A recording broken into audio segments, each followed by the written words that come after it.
Hi,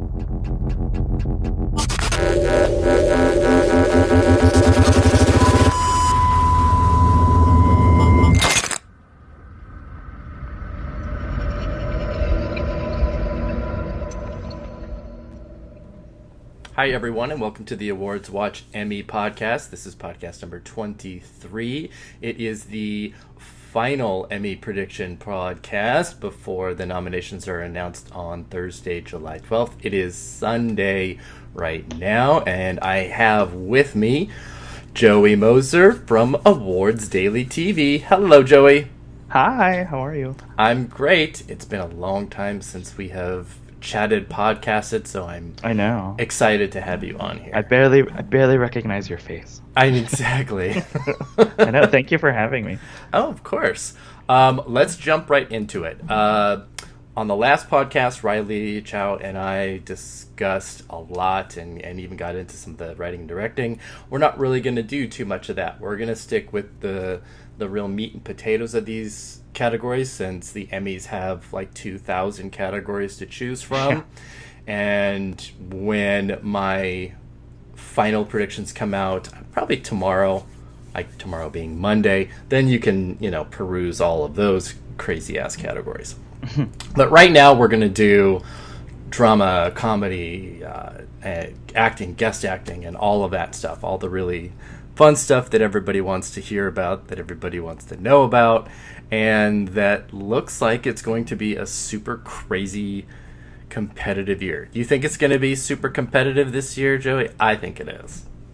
I would actually, when I was going through a lot of stuff, especially when we get into like the guest stuff, I feel like there's a lot of possible double nominees all over the place. Mm-hmm. I just feel like a lot of people are predicting stuff that I feel is so out of the box that this could possibly be super nuts. And I wish that the Television Academy was a little bit more open to like maybe listening to some other stuff that people are watching, because I was telling you a couple minutes ago that the Emmys could be really awesome.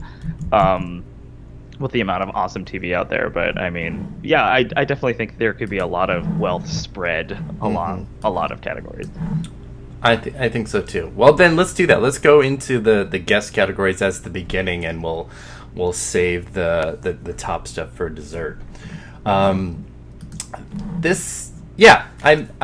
agree with you. I think there's a lot of potential, but I'm looking at my predictions and I'm feeling like mine are super safe. I think mine are too. I feel like with the Emmys, it's especially the Emmys. A lot of awards, I feel like a good rule of thumb is think with your head, not with your heart. And I feel like with the Emmys, it's probably the most important out of any of the award shows, because the Emmys play it safe pretty much every year. Yes, and with the guest categories, we're now in the second year of the 50% rule, which, the idea of it made sense, but it's really kind of screwing over the concept of what a guest performance really is and can be. And one of those is a prime example I'll talk about later. But let's start with guest actress in a drama series, because there are a lot of actresses from the same show a couple of times over here. I'm thinking specifically of The Handmaid's Tale and The Good Fight as potentials here. And these are previous winners, previous nominees. And it's one of the reasons why I feel sort of like I'm playing it safe with this. But so what I have is Diana Rigg for Game of Thrones, Samira Wiley, Marissa Tomei, and Cherry Jones for Handmaid's Tale, and Margot Martindale for The Good Fight. I have Marissa Tomei, which I can't believe that. Samira Wiley. I was like, really? You're going to have Marissa Tomei on your show and you're going to use her for that? Anyway. I know. Cherry Jones, Diana Rigg, Cicely Tyson and Margot Martindale. Yeah, I always list mine as like, here's what I think is predicting, and here's my other contenders. So yeah, I have Cicely Tyson, and it makes sense, that she would probably be in. Carrie Preston. I have a hard time looking outside of the box with this category. It's tough. Yeah, and actually, when I was going through my predictions, if you see Margot Martindale is on TV for like 5 seconds, she's probably going to get nominated for a guest Emmy. I didn't even know she was on The Good Fight because I don't watch that show, and I was like, oh, Margot Martindale's in there? Okay. Exactly. I don't watch it either, even though I know, a lot of the gays do, and then that's good for them, and they can inform me, but I don't need to watch it. I'm good. But there could be weird, random nominations in here.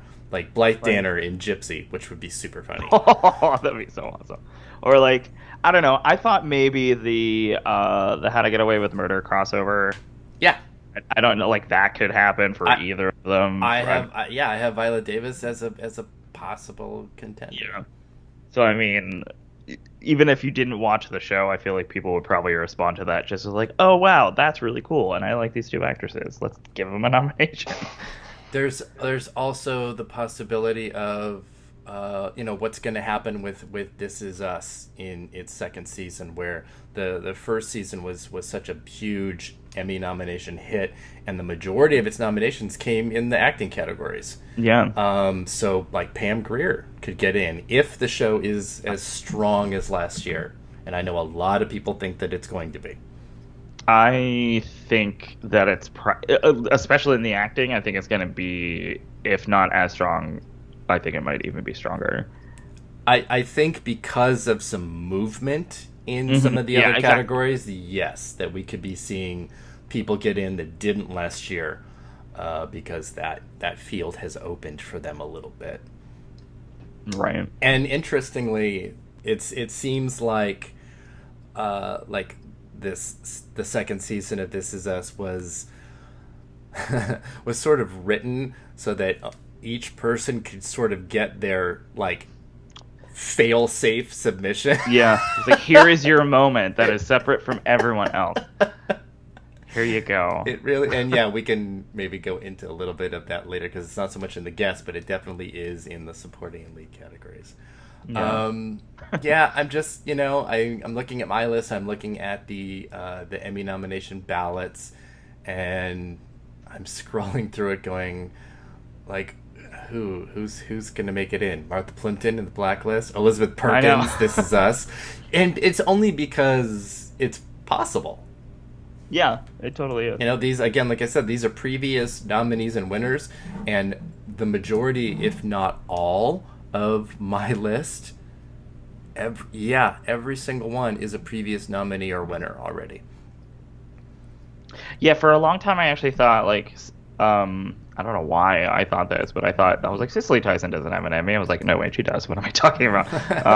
I was like, someone give her an Emmy for How to Get Away with Murder. But she has one. She has two, I think. Yeah, which I think is maybe why she's not been, that she didn't win before, when a lot of people thought she was going to win. Yeah. Either for that or for House of Cards, which she was really good in both. So, I don't know. I should probably bump Tyson up. But I don't know. Maybe I would bump Jerry Jones out. Yeah, I don't. I'm actually was surprised by how much she was in the show. I mean, that's not even saying a lot because she's in, like, what, 2 She's episodes? only in 2 episodes. 2 episodes. Eligible episodes. Yeah, it just sort of feels like Handmaid's Tale is one of those shows that it's just like, oh, we can nominate 4 actresses. Let's just nominate 4 actresses. Let's just do it. It's possible. It is certainly possible. And certainly in the old days of the Emmys, multiple roles from one show getting in was not that unusual. Yeah. Like, they could really even... I mean, if you're going to expand any category, you could probably expand this category to at least, like, 10 people. Oh, God. Are we going to talk about that thing No, I don't. happening? Because I don't want to talk about it if we don't. No, have to. no. I don't want to talk about it either. Good. I don't want to talk about it because it's super frustrating and like nope. Why even have nominations? Everyone. Exactly. Everyone nominations. Yeah. Let's just throw everybody in. Okay. Let's move over to guest actor in a drama series then, because I think this is a little more interesting. I think there's a little more movement in it. Again, I'm looking at my list, and it's a lot of previous winners and nominees, except for at least one major standout. So, what are your thoughts on it before I reveal mine? Of the predictions or my actual... Yeah, predictions first. Predictions, I have Gerald McCraney, This Is Us, Ron Cephas-Jones, This Is Us, Cameron Britton for Mindhunter, Matthew Good, The Crown, Michael C. Hall, The Crown, and I have Alan Alda for The Good Fight. Wait, is guest 5 or 6? I thought it was just 5. I thought it was only the top ones that were 6. Oh my god. Is it 6? Well, at least off of Gold Derby, everyone's predicting 6. Okay, then I have to add somebody else in because I'm being lazy. I pretty much have almost the same. I have 4 of those. I don't have Matthew Good, but I would probably bump him up. I do have Beau Bridges for Homeland. Oh, yeah. He's good. He has. Yeah. I mean, it's guests, so you're only get the episode that you submit. But yeah, I mean, he has like freaking 80 nominations. They love him. They love him. He's like the white Alfred Woodard. Oh god. But all I really want to talk about is Cameron Britton here. I need him to just take it. I need him to. Was your list your ranking? No, I just have them scroll. Okay. No, but Cameron Britton is like far and away the number one in my list. I mean, this is another example. You can just have a guest actor for serial killers in Mindhunter category, because you could fill that shit out and have it overflow. So I would be more than happy about that. Yes. It's strange because I think a few weeks ago a lot of people were not really feeling like he'd be able to make it in as an unknown, against Michael J. Fox and Alan Alda and Nathan Lane and all these other people that are bigger names. But if you look at how Netflix is positioning the show with its FYC ads, he's getting more than even Jonathan Groff is. I feel like they really want him to get in. Yeah, and I feel like, unfortunately, I mean, personally to me, I mean, Mindhunter, I would give it stuff across the board. I mean, in all acting categories, all directing, writing, and everything like that. So would and I. And it feels like that is like their most secure chance at a nomination, it feels to me. I mean, in this category? I mean, in a lot of stuff. Like, I don't think it's gonna get into a lot of other major categories. Oh, I see what you mean. That this is the chance for Mindhunter to. Okay, I see what you mean. Yeah. Yeah, like I just feel like they don't. I think that's probably what they could put all of their money behind. That's probably what you were just saying. Yeah, it's pretty much from what I saw. It was like Cameron Britton and David Fincher, and that's like where they were. Throwing like all that they had, and reasonably so. They have a lot of things to push. They know they're probably going to get right behind HBO for the most nominations again. But what's really weird and wild about this year, at least for somebody like Cameron Britton, is that in the 80s and 90s, this is exactly the kind of people that would get in this category. This was not a category that was stacked full of pseudo-supporting people or famous people. It just this is where character actors could absolutely flourish and get recognized. And I miss that so much because now it was the age of the Law and Orders, which created this stunt casting. And absolutely kind of dominated that from from character actors that, you know, don't get the chance to be a lead or even like a traditional B story. Yeah, like this could be filled with like 5 or 6 Margot Martindales or Ann Dowds. Exactly, like Alan Alda and Michael J. Fox. Yeah. It's depressing. But yeah, I think the only thing that would make me unhappy would be Cameron Britton not making it in. That would be really tragic. But I don't think it's happening. I don't want to live in a world that he doesn't get nominated. I know. I mean, it was when I asked if your list was your ranking, it was really funny because mine are ranked, and that's how my ranking goes. McRaney, Cephas Jones, Britton, Michael C. Hall, and Beau Bridges. But I guess if I'm adding 6, then I'm going to have to add either Matthew Good or Peter Mullen. Oh, Peter Mullen. Or Nathan Lane. Or Michael J. Fox. Or Alan Alda. Or Margot Martindale. She can get into that category. just throw her in. That is totally possible. So, yikes. Oh my god. All right, let's take a look and see if there's anybody else that we could possibly throw in there. Is there? Like, yeah, I'm going through the ballot. I know. I don't know. God, this ballot is so freaking dense. It is. I loved when I was going through like the variety and some of the categories that were like, there's like 20 potential nominees here. Give me a break. Yeah, I'm going through it. Yeah. All right. So yes, we've Jake Weber. Oh man! Wow, that would be interesting. God, if you get like basically every show that has, you know, some sort of best or outstanding drama history, it feels like they always have like 6 possible people from one season. It's like Homeland. Oh, there's like 87 white guys that were on that show for 12 minutes. They could be nominated for guest actor. Yeah, exactly.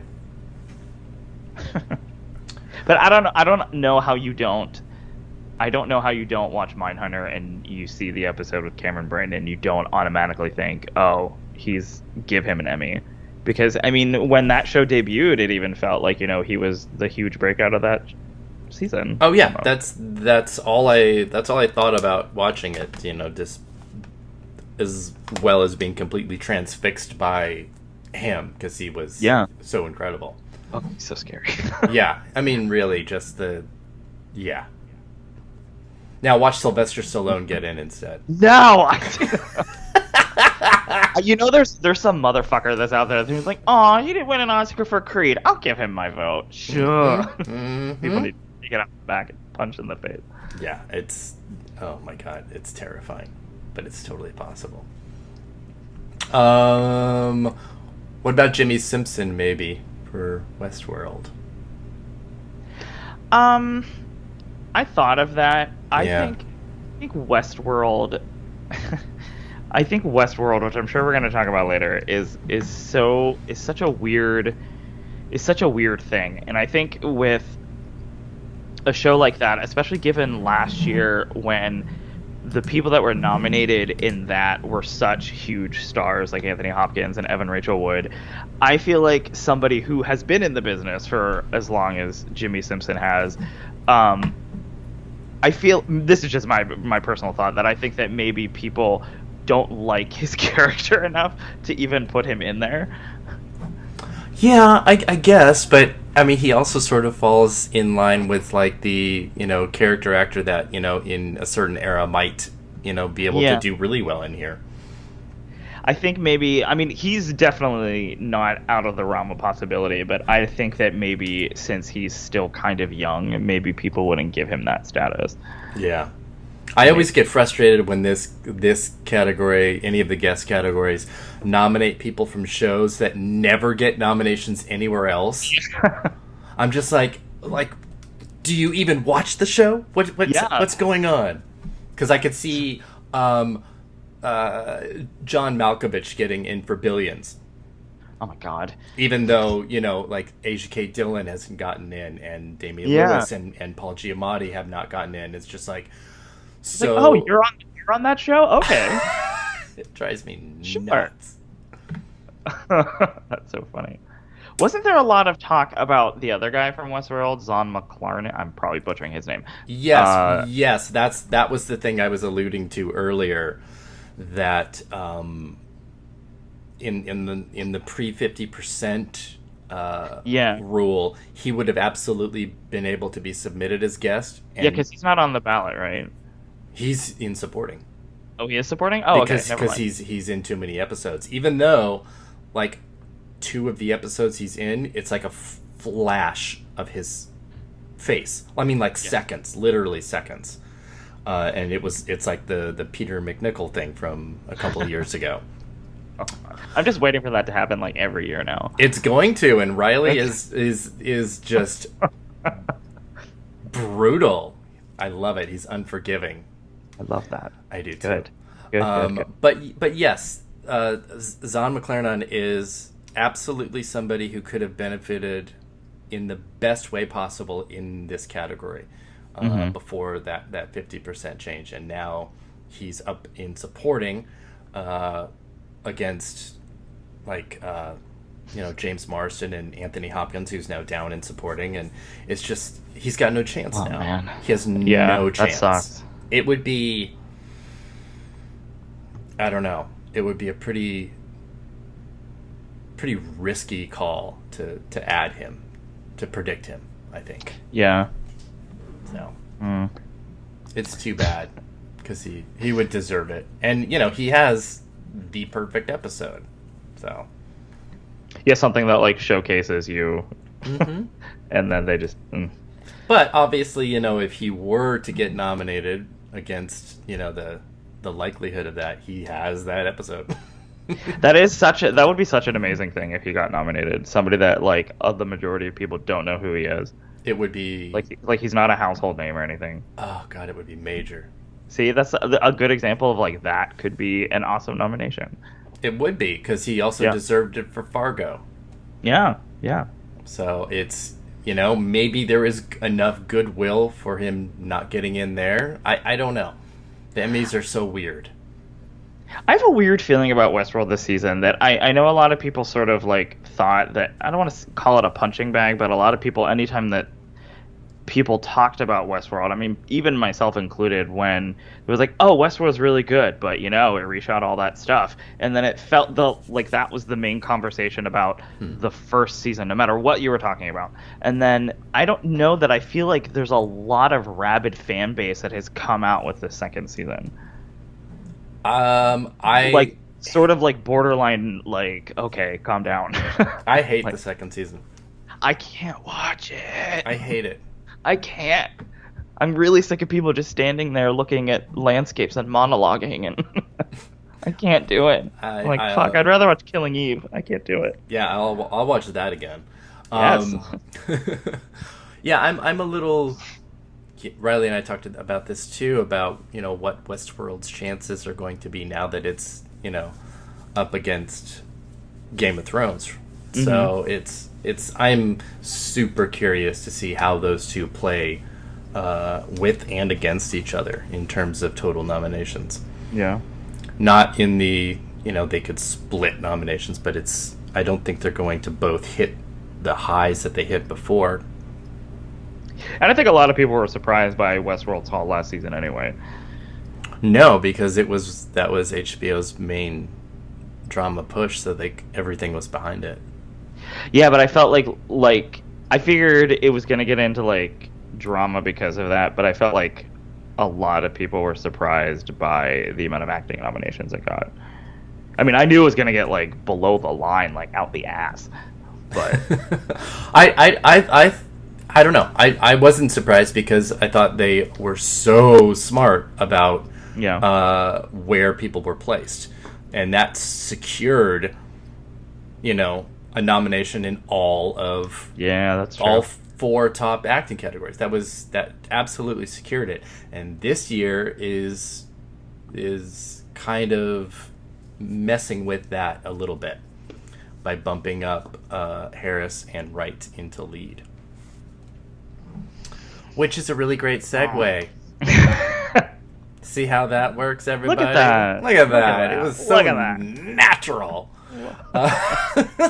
Not calling attention to itself at all. Not at all. Like something Westworld would do.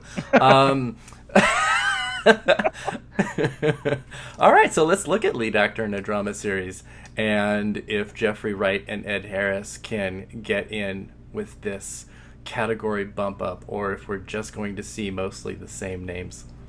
Because we also have Kit Harington from Game of Thrones bumping up from supporting to lead. Yeah. Which, oof. Oof. It's like, okay. I mean, I have him in, but... You have Harrington in? I do. And I don't have Harris or Wright. Even though Wright probably should be.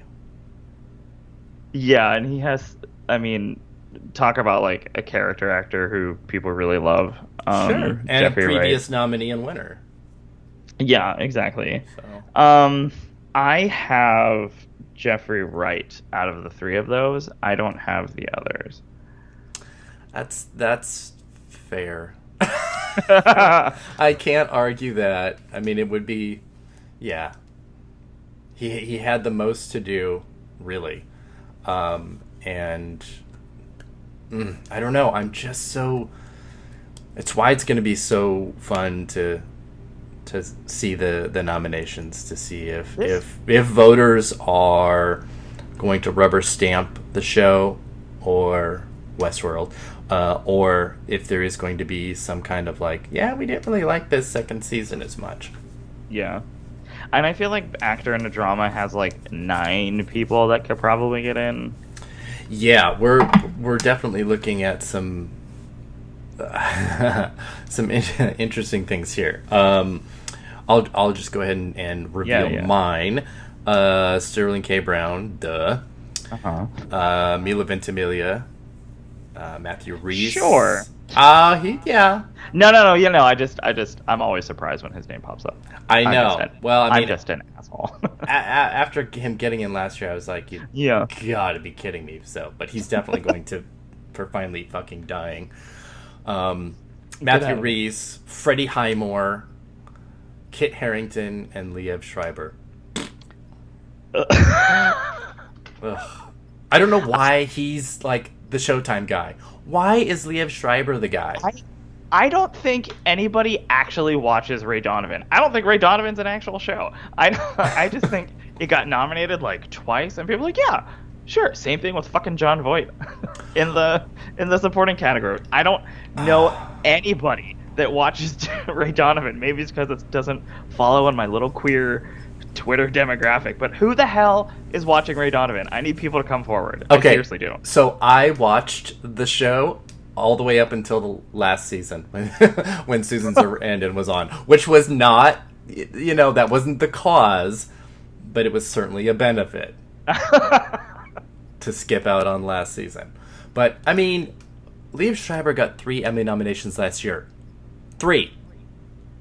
He got 3? All by himself in different categories. Oh my god. Yeah. He didn't win any of them, but clearly he is liked enough to be nominated. Man. Ray effing Donovan. So I pretty much have the same people as you: Brown, Rhys, Ventimiglia, Highmore, Schreiber, and I have Jeffrey Wright in there. I had Jason Bateman in there for Ozark for a long time because people are watching Ozark. But I wonder what made you pull him out. I have no idea. I can't imagine what it would be. I don't know. For the longest time, for a very long time, I was like, oh, Laura Linney and Jason Bateman, they're going to get, like, little acting nominations. Mm-hmm. Don't think so. Yeah. Well, I mean, especially Laura Linney, because, again, somebody who's multiple nominations, wins different programs. She's super, super popular. Yeah. This is Downton Abbey. She could get nominated just for that. Yeah, I would. I would watch Laura Linney open her mail. You could call that the Ellen Burstyn, Margot Martindale nomination. Yeah. I'm gonna be really sad of the day that it's just Laura Linney and all the guest acting nominations. Anyway, so yeah, we pretty much line up for. I think so. And again, this is, my list versus your list speaks directly to where people are going to fall with HBO's two big dramas. Mm-hmm. And will they both be able to make it in multiple categories, or is there really just going to be a fallback to Game of Thrones, and then Westworld's going to end up with like half as many as it did last year? I'm so curious. I can't wait. I'm actually with the Game of Thrones thing. I'm one of the only like 6 people who doesn't really watch Game of Thrones. So I can't really speak to like obviously the fandom to that, but I mean I think people are just like so excited to like nominate it for stuff. Just because like Game of Thrones is back. Yeah, but I know there was a lot of negative response to the split of the last season, and with such a short seasons, like 7 episodes. And they probably want to. I think they probably want to nominate it just because it's whetting their appetite for the final season next year, where it gets nominated in every category. It's just going to be a giant Game of Thrones circle jerk. Oh yeah, I think its final season is going to break every nomination record. Yeah. Possible. So I should probably just jump on my HBO Go and just watch all the episodes so I can at least know what people are talking about. Oh my gosh. So. Yeah, okay, you have fun with that. Yeah, great.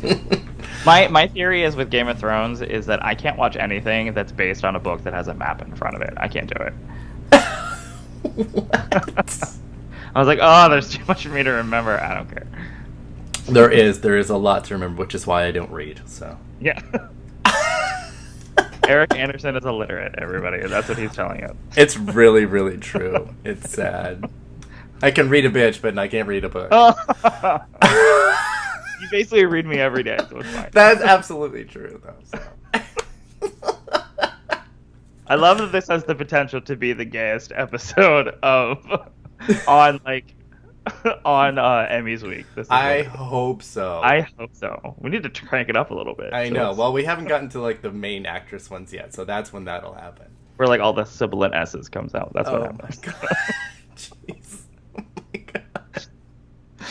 It's a good thing I don't have any wine in, because otherwise, it would just be sibilant slurring S's. It'd be Sybil Shepherd all day long. Sybil Shepherd.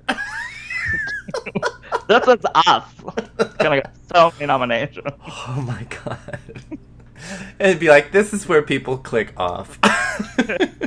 Like, it looked like people downloaded it, but it doesn't look like anybody listened to it. It's like, it must have frozen right at like 40 minutes. That's too bad. Look at that. That's bad. Okay, so you mentioned Jason Bateman, and I definitely have him in an other contenders list, but I think he's down for the count. Who else do you have? Because I have Donald Sutherland in Trust. I have J.K. Simmons. I have Rami Malek after his totally bizarre snub, but I don't see him coming back because that's really difficult unless you're Claire Danes. Oh God. And then Damian Lewis and Paul Giamatti. Those are pretty much that's pretty much everyone. I think that a total surprise could be J.K. Simmons for Counterpart. Yeah. That's an actor-y type thing. He plays 2 parts. Obviously character actor that everybody loves, who in the last 5 years is having a huge, career moment, even after he won an Oscar a couple years ago. So I think all the people you named totally right on the money. I think that, I wish somebody like Jonathan Groff would be more in the conversation, but that's probably way too subtle of a performance for people to maybe nominate. But yeah, I think you named everybody that's good to go. I don't even have Jonathan Groff in my contenders list, which is crazy. Yeah. Because for the first couple of years, I was like, okay, so they're not nominating Paul Giamatti and Damian Lewis because it's 2 lead actors, same show, splitting votes, if that's the theory that you want to use. But then, last year, Sterling Brown and Milo Ventimiglia got in and totally just blew that apart. So it's entirely and obviously possible, but I think if that's going to happen, you have to be in like a zeitgeist moment of a show, which Billions is not and was not, and Mindhunter is not and was not. So Groff is going up against his co-star, and it's just like even though Groff is probably more well known, it's that hurts his chances immensely. I really wish that they didn't have 2 actors going up against each other for that. I mean, it makes sense to put them there, him and Holt. Oh God, I can never pronounce his name. McCallany, for Mindhunter, yes. But I feel like you could probably put him in supporting actor. I mean, that would probably be total category fraud there, but it would be. It really because they both are totally the leads of that show, but yeah. No, it would be pretty lousy to have split their categories. I mean, yes, would have been strategically smarter, but it would have been really shady. Because they exist as the counterparts to each other in the scenes they have together, and they have their own separate storylines. So yeah. You can't really, you couldn't even make a justified argument for that. Yeah, it would be total like, oh, this is what we wanted to do from the publicist's office to make sure that people got nominations. Exactly. Yeah. And that's the thing that's kind of got me held back on Jeffrey Wright and or Ed Harris for Westworld, because if it was going to happen, it would have been last year in its first season. I don't think it's going to happen in its second. Yeah. So I think they're both kind of in jeopardy in that sense. But I mean, obviously Jeffrey Wright has more of a chance, and between looking at my list now and this podcast and when I post things tomorrow, that could change. I will probably put Wright in, but then I'm looking like, do I take Highmore out? I'm not taking Liev Schreiber out, obviously. From Ray Donovan, your favorite show? What? I really think it's just Naomi Watts like stuffing ballots, but that's just a theory. Someone's got to win an award in her family. Oh, God. That hurts my heart. Oh. She's got to put her Book of Henry focus somewhere. I love to shade Naomi Watts to death, as anybody knows, but I absolutely would love her to get nominated for Twin Peaks, so that's just a nice little sidebar. So, see, I don't totally hate Naomi Watts. I would love for her to get in. It would be awesome. Oh, God. But she's not going to. You bitch. Like, we're going to nominate somebody else for Twin Peaks. Exactly. Somebody Naomi Watts. Yeah, sorry. All right. All right. Should we move on? Yeah. Let's move on.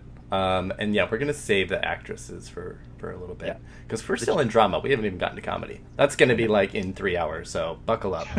All right, supporting actor, drama series. What do you have? Oh, God, where's my supporting actor drama series? Okay. I have David Harbour, Stranger Things, Peter Dinklage, Game of Thrones, Mandy Patinkin, Homeland, Jon Voight, Ray Donovan. I can never pronounce this guy's name, from Game of Thrones. Coster... Oh, Nicolaj Coster Waldo. Yes, that's exactly what I said. Yeah, exactly. From Game of Thrones, and Justin Hartley for This Is Us. See, I had Coster Waldo in for the longest time, and then Anthony Hopkins got bumped down, and I'm like, are they really just going to be that lazy and put him in? And so I have him. I mean, he's in like my 6th slot. I had Noah Schnapp. I have Noah Schnapp in. See, okay. That's super risky, though. I think that is... I mean, we're going to talk about this when we get to supporting actors, but I feel like if you're going to... The MVP of that season is Noah Schnapp for his performance in Stranger Things. I don't think. See, he's like right at number 7 for me. I thought it was too risky of a nomination. That's why, or a prediction, so I pulled him out. And I went with a little bit of a safer bet. But he's like right on the fringe for me. I don't know. I think the MVP of that season was the audience for having to watch it because it sucked. It was another second season of a show that was like, here is a super high concept. You're going to love this first season. It's super cool. And then the second season comes along and it's like, this is retreaded garbage. So, no. And I hated Millie Bobby Brown. Holy fuck. I don't like her this season either. I don't like her anywhere. Oh, God. She's terrible on Instagram. Oh, she's also like 14 years old. I know, and I'm not going to be mean and shred this poor little girl as other people have. I'm just not a fan. I liked her in the first season. I don't like her in the second. I totally agree with that. I think maybe I'm thinking. I mean, Noah Schnapp is probably much more of a wishful thinking thing. That's another example of thinking, because I also loved him in the second season. That's why I want to put him in there. That's, I think, a very accurate example of, like, stop it, Joey. Stop it. He's not going to get nominated. Stop it, Joey. You are strong. Stop it. No. Drink the wine, Joey. Stop it. But it's like, yeah, he's right there on the fringe for me. So I think this category with my predictions, I'm being very, very, very safe. And it was like, oh, I need a collection of white men over the age of 40. Here they are. There we go. Well, I don't know. He is legit really good. So again, like Westworld or any other, or This Is Us, you know, we have to sort of look at it as, how is the Television Academy going to look at the second season versus a first season? Mm-hmm. And I don't know if too much of my, personal feelings impact that. I mean, obviously, I think any of us do. We can only be so unbiased, Right. We're not robots. So, even Westworld robots. So I have to imagine that if you're going to support Stranger Things as a show, you're going to put in Noah Schnapp as well. Yeah. So I don't know. I mean, some other people that could probably show up here. I mean, Joseph Fiennes maybe for The Handmaid's Tale. He didn't get in last time. I know. I'm thinking about that too. I'm like looking at him and Max Minghella, and I'm like, yes. Are there like no guys going to get nominated for this show?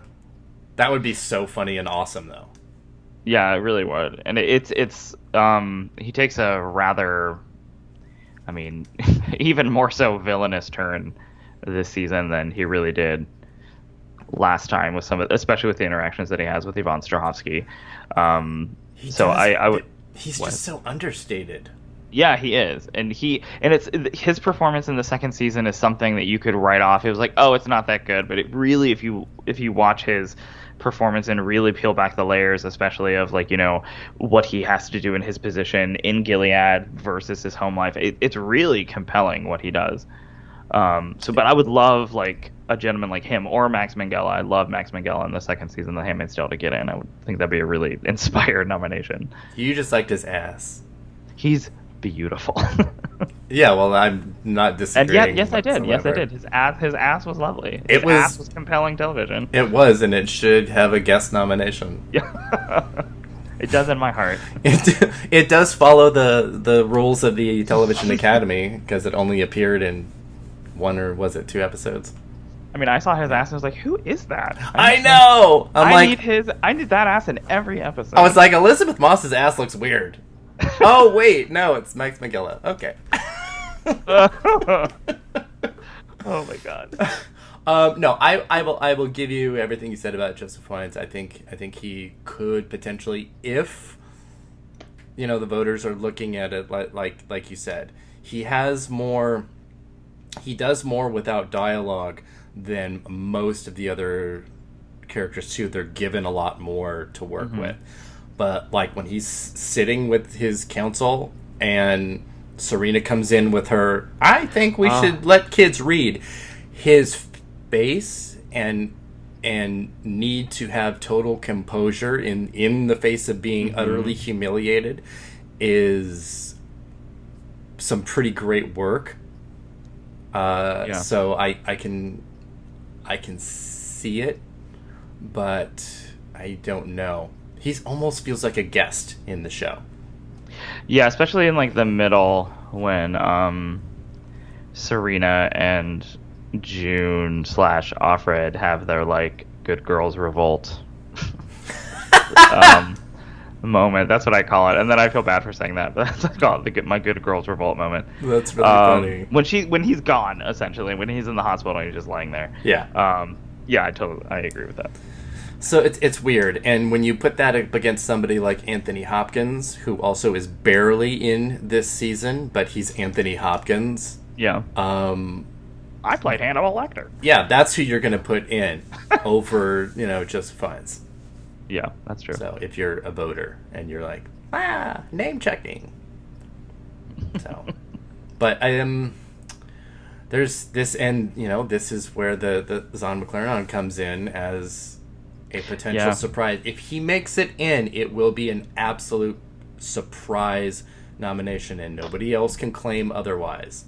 Yes, that's true. Even if you are left field predicting him, it's a crazy prediction, but a great one if it happens. That's a super ballsy one to put out there. I haven't seen anybody predict him, so if you're gonna do it, yeah, good for you. Maybe I will. Yeah, maybe you should will.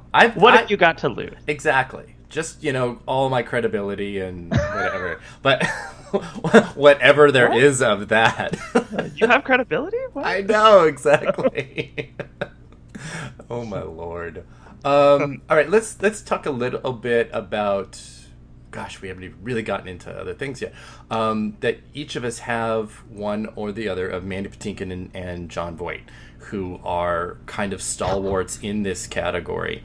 Mm-hmm. Are we both kind of looking at that as just name-checking inevitability? I kind of am. I am too. I think it's sort of... this is like a prime example of what the Emmys are probably infamous for. It's sort of... I feel like if I was a voter who, is very traditional in that sense of, they just check off the same people over and over again, I feel like those two are like a prime example of people that you check off just because you see their name. Mm-hmm. Although it's weird because Jon Voight has like skipped, so it's it's such a hard call to think of if he's making it in or not. I would rather put him in and be wrong than me. This is an example of me being like totally safe with the prediction. Mm-hmm. So I feel like that's a good. You can't come to me and be like, "Why would you have him?" And be like, "Look at the history." Exactly. So I think I think supporting actor in a drama is sort of. I think it's honestly my least favorite category of any award show ever. So it's just like, okay, they're probably gonna get nominated. Oh my. Even like worse than like short subject live action documentary at the Oscars. Like, okay. That's super shady. Those people work really hard, Joey. They do work really hard, and I care about their category more than Jon Voight's effing performance and effing Donovan that nobody watches, not even including you. That's true. An abandoned viewer you are. I am an abandoned viewer, and again, not because of Susan Sarandon, but it's a benefit. Oh, I hate her so much. Anyway. Oh my god. Every time someone says something about Susan Sarandon, I was like, that's not what Bette Davis sounds like. Exactly. I feel like it's Beetlejuice, though. If I say her name, I'm going to turn around and she's going to be right there. Oh my god. Okay, we can't say her name again. Yeah, I hope that never happens. Anyway. What about Noah Emmerich? Can he finally, in this final season, make an impact? There's so many people that are so mixed on how The Americans is going to perform in its final season. And I think I am much more optimistic about it than most, but I'm still not optimistic enough to put him in. I don't. I mean, he's probably within the fringe there. I don't think that people are like dying to give him an Emmy nomination. Yeah, I don't either. So I mean, I could totally see it, but yeah. I'm pretty furious that Asia Kate Dillon probably won't make it in, even though they absolutely fucking deserve it, especially this season. But here we are. Oh well. Matt Smith is down in supporting in this year, correct? Yes. What are your thoughts on him making it in? I feel like any sort of we have to nominate people because this is the last chance is going to go strictly behind Claire Foy. Mm-hmm. And I sort of feel like Prince Philip's a little bitch in this season.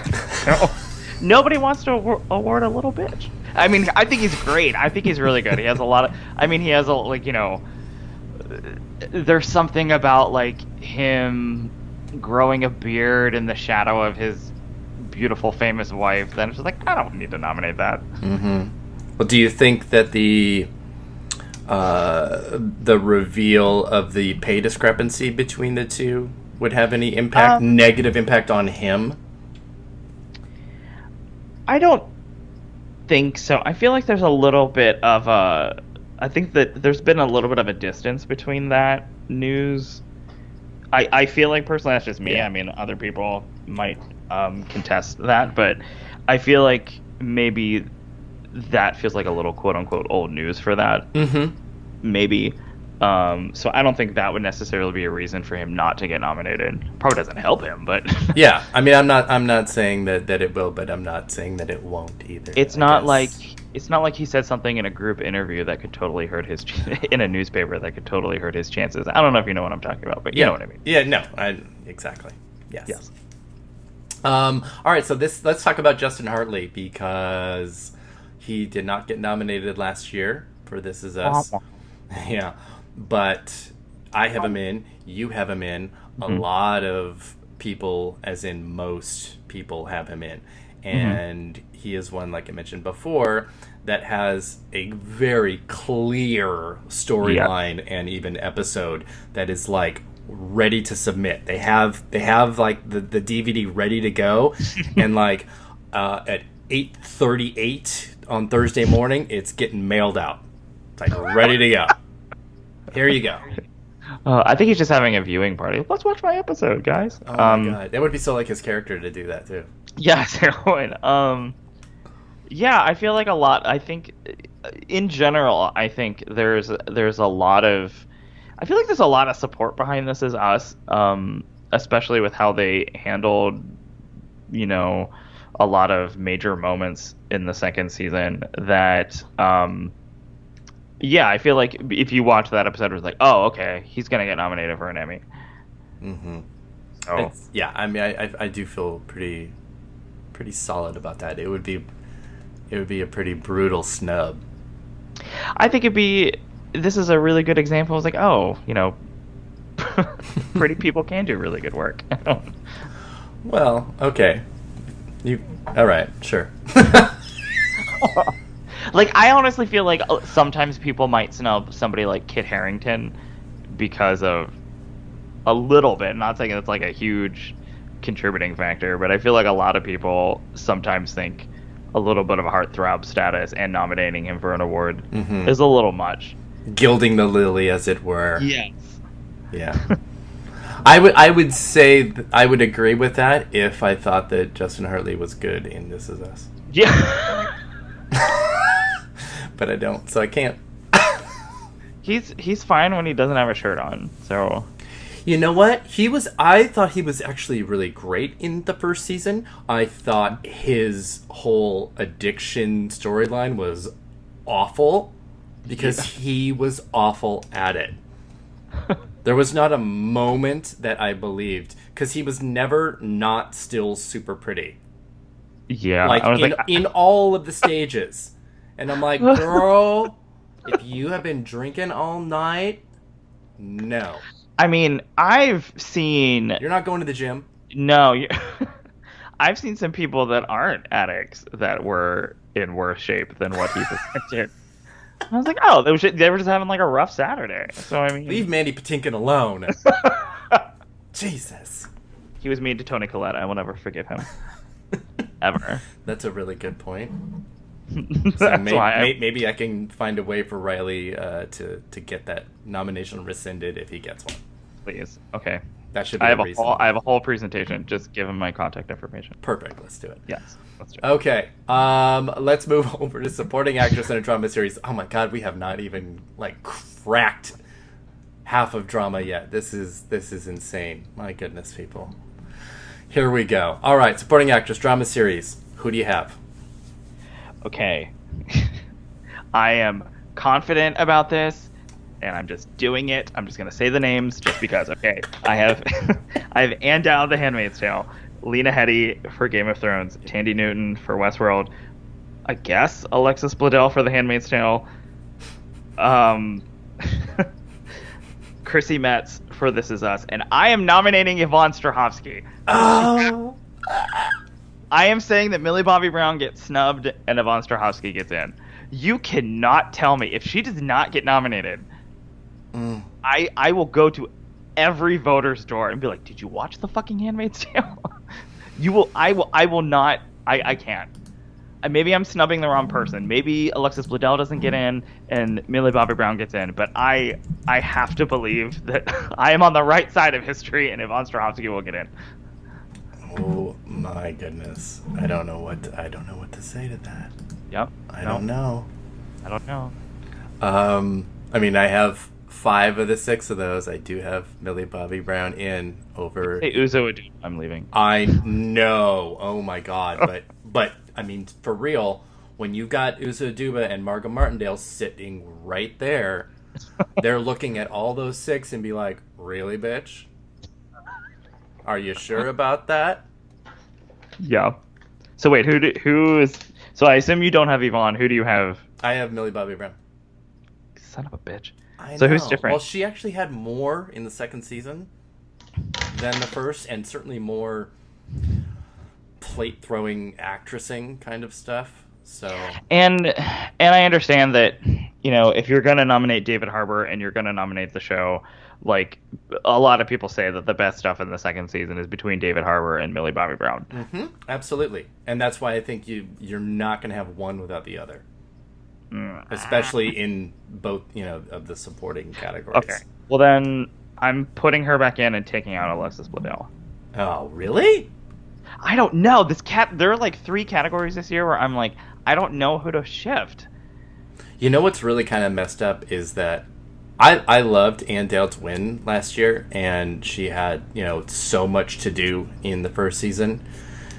She has almost nothing in the second season. She has a couple of episodes where she has some really brutal stuff with June, but she does not have the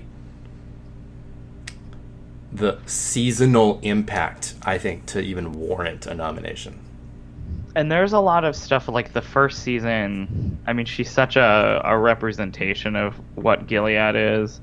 Like she's a huge representation of like abuse, or like the representation of I can't think of the word, but it's like the people that believe what they're doing is good. Republicans? Yeah. Oh, I don't know. Trump supporters? What? Oh, okay. But I feel like that in the same way that I feel like Alexis Bledel, like her performance, I mean, it is really good. It just feels like more of an extension of what she's already won an Emmy for. Oh, really? I do. I mean, what she does is great. And actually, what the final episode of the season, there's some shit that happens, but yeah. It's all aired, right? Is it yes, the finale just aired last Wednesday. Okay, good. Even though the last few episodes are not 3 episodes are not eligible for this year, so which is insane. It's stupid. I'm surprised that they didn't like air 2 episodes a week for like the first 3 weeks, or you know, just I don't know. That's all they needed to do. It doesn't make any sense. Elizabeth Moss has a totally Emmy-winning submission in that second part. Whatever. Anyway. So, I don't know, like, I don't know. I mean, this category really gives me a headache. It does a lot, because in my other contenders, I couldn't even bring it down to, just 5 or 6 as like the next up. I have 1, 2, 3, 4, 5, 6, 7, 8, 9, 10, 11. I have 11. So you have Dowd, Hetty, Newton, Liddell, Metz, and Brown? Correct. And like, you could put, like, Vanessa Kirby could get in there. I look at my other contenders. I've got Uzo Aduba, Vanessa Kirby, Margot Martindale, Elizabeth Marvel in Homeland, who absolutely deserves to be in to get a nomination. Winona Ryder is down in supporting now.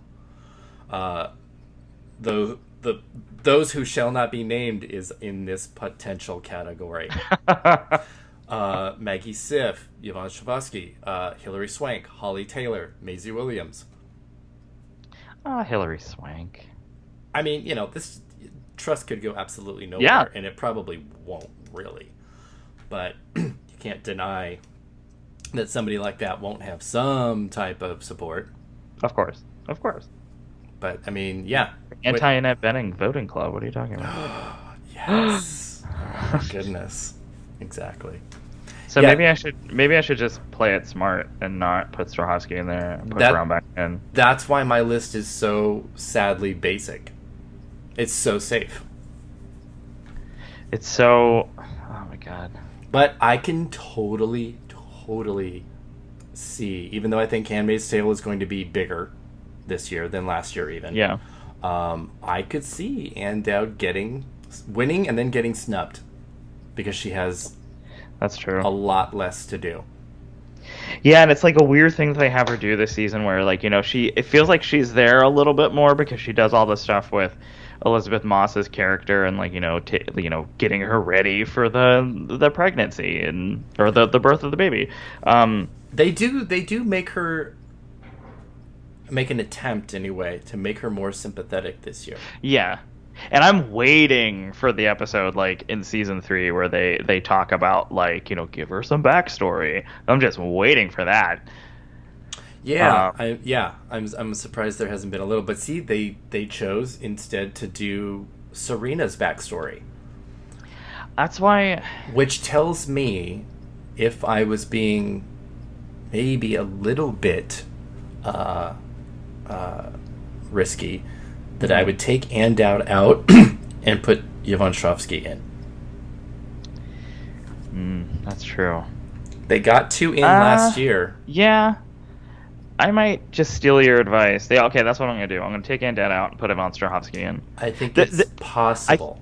I think the reason why I want to put Yvonne Strahovski in is just that it's not just a wishful thinking thing. It's just that the beauty of the complexity of that show in the second season, I think, is a perfect example in the relationship between Yvonne Strahovski and Elizabeth Moss, and the way that it sort of like yo-yos back and forth with their relationship is just so incredibly fascinating to me. And I think that there's a very conscious push to put her there. Like, they want you to sympathize her for 1 second and then hate her the next minute, and so that's why I want to put her in there. So fine, I'm gonna take Ann Dowd out and put Yvonne Strahovski in, and then I'm gonna cry on Thursday morning. I know, but I mean, it's if you think about it, no risk, no reward. If you think about it, the June and Serena relationship was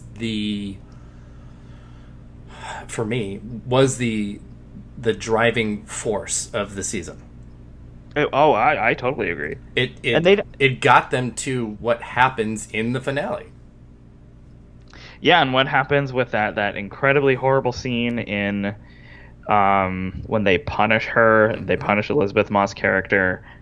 It's not they're not allowing that character to be a one-note villain. Yeah, she definitely was in the first season. I think that was maybe to her disadvantage, but then Aunt Lydia was as well. Yeah, totally. So, I don't know. See, you know, and this happens to me all the time.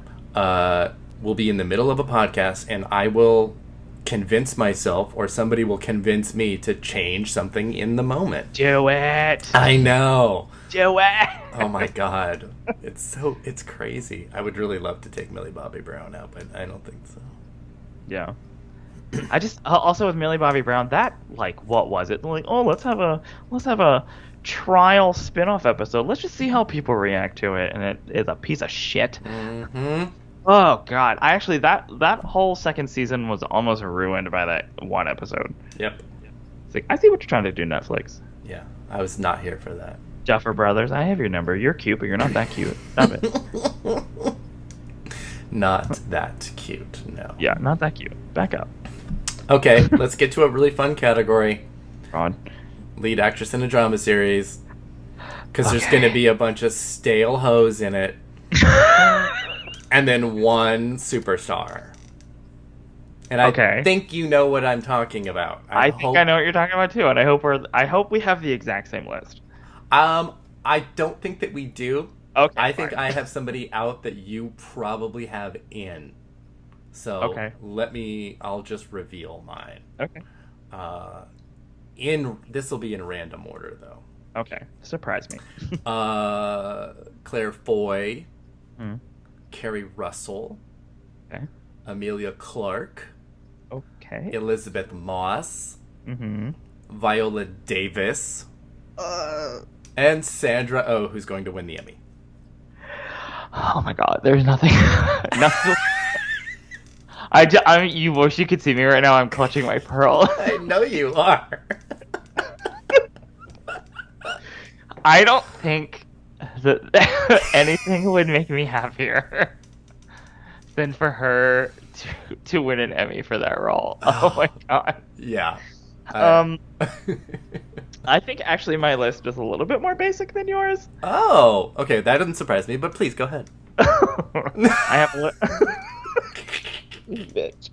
I have Elizabeth Moss, Claire Foy, Kerry Russell.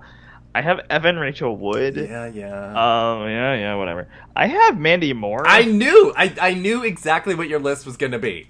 And then Sandra Oh. Yes, I absolutely knew that my Davis and Clark was the outlier to your Moore and Wood. And it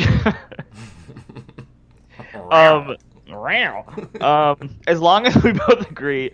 See, I was ready to, I thought you were going to say Christine Baranski. Holy shit, no. Fight, which I had like two people trying to convince me for, which I would love to see that, but that's going to happen. But I feel like if they're going to pay attention to an episode for like Justin Hartley for This Is Us, I feel like they might pay attention to what was it, the Super Bowl episode, where Mandy Moore finds out that her husband is dead. And then everyone's going to realize, oh, Mandy Moore is good. I did love Saved. I did love A Walk to Remember. Exactly. I will nominate her for an Emmy. Yeah, it's what happened last year with Moore and Hartley missing out was just one of those like, I see you, Emmys. I see what you're doing. And I think the show creators did too. And they're like, well, you know what, bitches? We're going to write something for each of them that you cannot ignore. Is that kind of like, maybe it's just an NBC thing when like every single actor from Will and Grace had an Emmy. They're like, how do we get Deborah Messing an Emmy? Exactly. It's like, let's write her some really good episodes. I see you. I see you at NBC. Exactly. Yeah, so no, I totally get it. And again, Amelia Clark, like Kit Harington, is now bumped up to lead. Yes. She's the only female lead of the show. Harrington, only male lead of Game of Thrones as well, which for me gives them an upper hand. I still think that Tandy Newton should be a lead and not supporting, but she's in my heart. In everything she is. In everything, exactly. I'm still mad she didn't win last year. Yeah, me too. But we're stuck with Evan Rachel Wood. So, oh man, who was actually awful this year. Well, it's because all she had to do was like stare at a green screen and talk about how she's gonna it's just like, okay. Yeah, no. I mean, if I was James Marsden, I would have done that like in the second episode instead of waited for so goddamn long. I gotta say about James Marsden, I gotta love how like I love how probably every direction that he's given, I was like, okay, James, I like what you're doing, but I really need you to like wander more and look confused more. Mm-hmm. Can you do that for me? Take your shirt off. Mm-hmm. Yes. So yeah, I mean, I could see. I mean, you should never count out Viola Davis ever, because she's fucking Viola Davis. I know. I had like a weird thought. I was like, oh, they're not gonna nominate her in lead actress. They're just gonna put her in guest and be like, look at that. That'd be so weird. That would be so weird. But yeah, I think both of our predictions are very viable possibilities. I think they're the only possibilities. Yeah. Actually. Because when I look at the other contenders, I'm like, yeah, Claire Danes just won, and Homeland was actually really good last year, but no. What about people that might say like like Tatiana Maslany's back, Orphan Black? Okay, that's your reaction. That's fine. Somebody is saying that? Really? Really? I mean, I guess you could maybe always consider Laura Linney. A nomination that I would absolutely love that I put on my personal ballot, just because I want her to get nominated for Everything Until the End of Time, is Angela Bassett for 911. That's not going to happen. Ooh, but that would be amazing. That would be be an good. amazing nomination. It would be good because she's actually pretty awesome in it. Yeah. Mm. She is super traditional Angela Bassett, take no prisoners, badass. So yeah. Oh my god, I fucking love her. She might just need not even like to be nominated for anything specifically, but just given her own category and just get an award every year. And the nominees for Outstanding Actress as Angela Bassett. Angela Bassett. Let's do it. Let's do it. Yes. Maslany, no. Come on. No. Come on. No. I think the contingent of we have to give her an Emmy nomination when she won, it was over. Yes, and also people still watch Orphan Black. Sure they do. Sure, that's good for them. Yeah. I think the BBC focus has shifted. It clearly has. Thank God. And I kind of wish, in a certain respect, that I'm not sure how closely you follow the Tony Awards. A little bit. Like in 1998, when Sideshow was nominated, and they had okay, you lost me, but go ahead. Okay, well, in like 1998, when Sideshow was nominated, Sideshow was about Siamese twin sisters. Instead of nominating each actress in one slot, they nominated two actresses in one slot, even though they were two completely different characters. So at that year, there were like 4 nominees for Best Actress in a Musical. They technically had 5 because they nominated Emily Skinner and Alice Ripley in one slot. So if you wanted like Make My Dreams Come True, you put Sandra Oh and Jodie Comer. Mm-hmm. I knew this was coming. Exist without the over. Yes. I'm on record on 2 other podcasts, or one other podcast, but like that needs to happen, and I hear crickets. So thank you for letting me say that again on this one. Absolutely, and I am in total agreement. Okay. I would love if, yes, if the nomination was as a pair, and that's it. Not like a nomination for Sandra Oh and a nomination for Jodie Comer, but for both. Yes. That would be awesome. Let's change the Television Academy right now. They'll probably get like a casting nomination. Oh my god. Because she scares the shit out of me. She is such a fucking great find, and I can only say that because I was not familiar with her before. Like, talk about like a true like discovery. Like, holy shit. Holy shit. That's what's so great about the show, is that it has this huge, fantastic breakout with her, and then it has a role and a performance from a beloved actress who doesn't have an Emmy. Who doesn't have an Emmy because this ratchet white girl stole it. And what has she done with it since? Nothing. Exactly. Fucking cat litter commercials. So fucking I hate her. I won't even say her name. I'm glad. Because that's Good. how much I hate her. Good. Yeah. So then, yeah. let's just do that. Let's just move on. We're gonna say that Sandra Oh and Jodie Comer will be nominated together. And that will be our prediction, even though it is logistically impossible. Yes. It's just as crazy as Villanelle, and I'm fine with it. Oh my god, that name alone. Oh my god. How is that not a fucking drag queen name? I mean, it will be now. I'm wearing a wig and a pink dress. What are you talking about? If she doesn't do a death drop next season, come on. Oh my god. Yeah, this just got 35% gayer. Thank you. Good, I'm here for it. Exactly. Okay, yeah, so I'm like semi-stressed about this category. Because actress in a drama? Yes. Like, what would happen, like, do you think, like, Sandra Oh is really secure? Like, she's secure, right? I do, because the buzz for the show blew up at exactly the right time. Right time, yes. Okay, the ratings increased each episode, which is just unheard of. It was just unprecedented how it happened for this show. So there is I don't think there's a way to avoid it.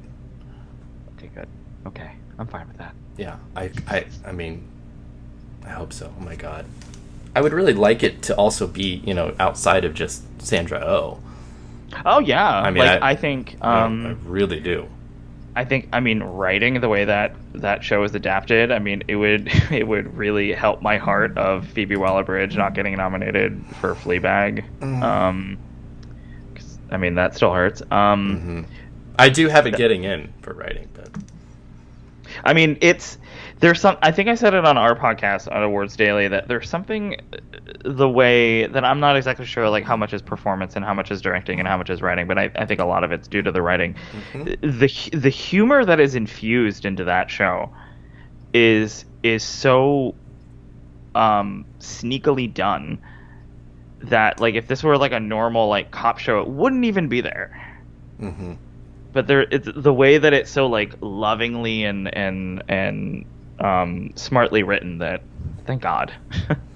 Well, and it's one of the better cat and mouse stories I have seen, certainly on television, in a long time. They milk the homoeroticism of the two in a way that is cheeky and not sleazy, I guess. Yeah, it's not like gratuitous. And that kind of thing is normally done with male storylines. You don't even really see that so much in female storylines, but there is a very clear subtext there. And it is exciting and titillating and scary and funny. It hits everything. It's like the umami of television. I can't believe how good it is. I watched the whole thing in one day. Yeah, it's so easy to watch. Yeah, it was. It doesn't. I was just stunned. And it doesn't like overstay its welcome. It's lean and what's like 8 episodes? Yeah, it's 8 episodes. Yeah, thank God. I love it. Anyway, so okay. Oh my God, we're still in drama, and we're in the 6th hour of the podcast, and we're still in drama. Oh my Lord Jesus Christ. Okay, all right.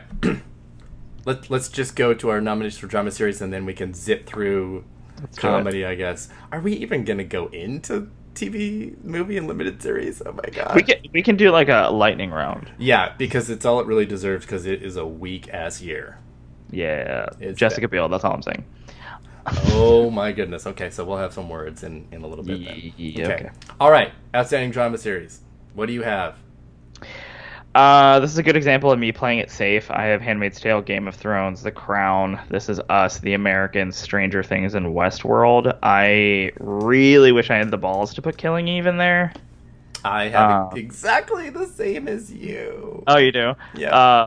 I mean, if one could fall out and you could put Killing Eve in there, which one do you think is like the weakest? Westworld. Okay, yeah, I think so too. That's the one that I was toying of taking out. Yeah, yeah.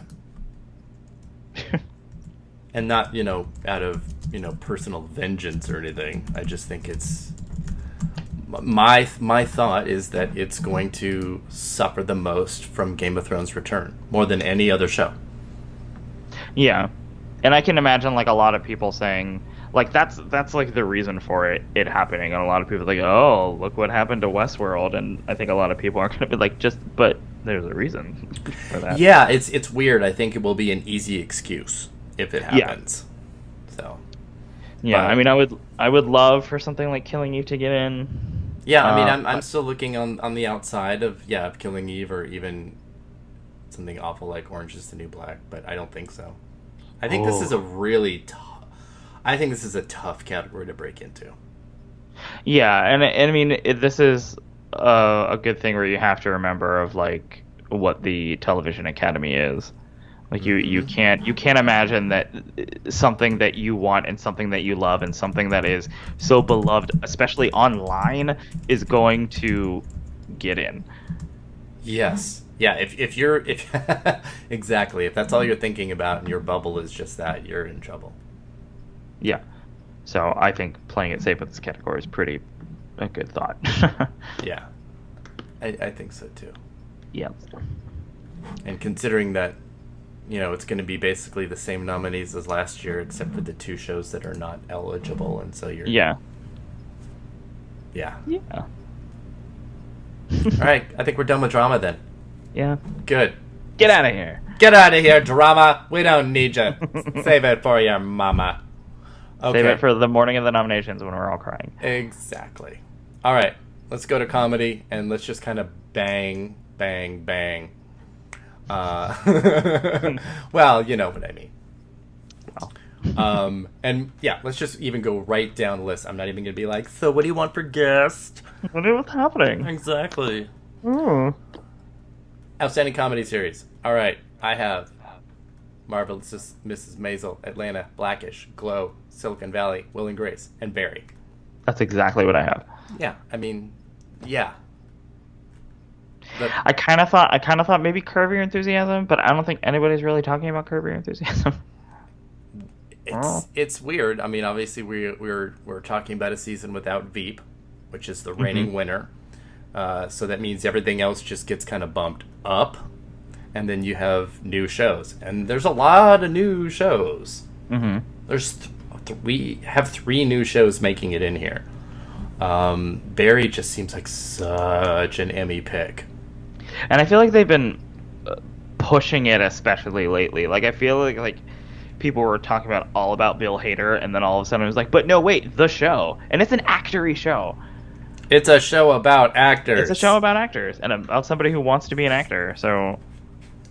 Yeah, it's... I even though I have it in 7th, I feel pretty good about it.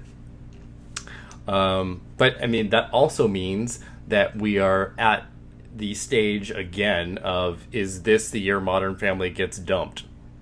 Because we thought, or some people thought that last year too. Yeah. I want to say yes until it happens. But I mean, it's still a show that, has a massive cast and employs a lot of people and is a lot of things to a lot of people. Yeah. So. Yeah. I don't know. I don't. Yeah. I feel like it's time. Yeah. Oh, good God. Good God. Yeah. I can't. But yeah, you've got Curb and Modern Family, both shows that have been in here or have won. Then Unbreakable Kimmy Schmidt, which had been in, and I don't think is making it in this season. No, especially since they released the new season at the very end of the last day of the voting window. Yeah, in again, a weird broken. I don't get it. Whatever. Yeah. Don't give me your 6 little straggly episodes. Jesus Christ. Give me what I want. Give me all of it. I want something. I want one day at a time to be able to have gained enough support after missing in the first year and everything that's happened politically since the first and the second season to be able to push it up. But I think it's going to be super difficult. I mean, if that show struggled to get a renewal, it struggled to get a renewal, and it couldn't get Rita Moreno in. So I wore black this entire year because she didn't get nominated last year. That was heartbreaking. That didn't make any freaking sense. It didn't make any sense. This is a goddamn EGOT winner.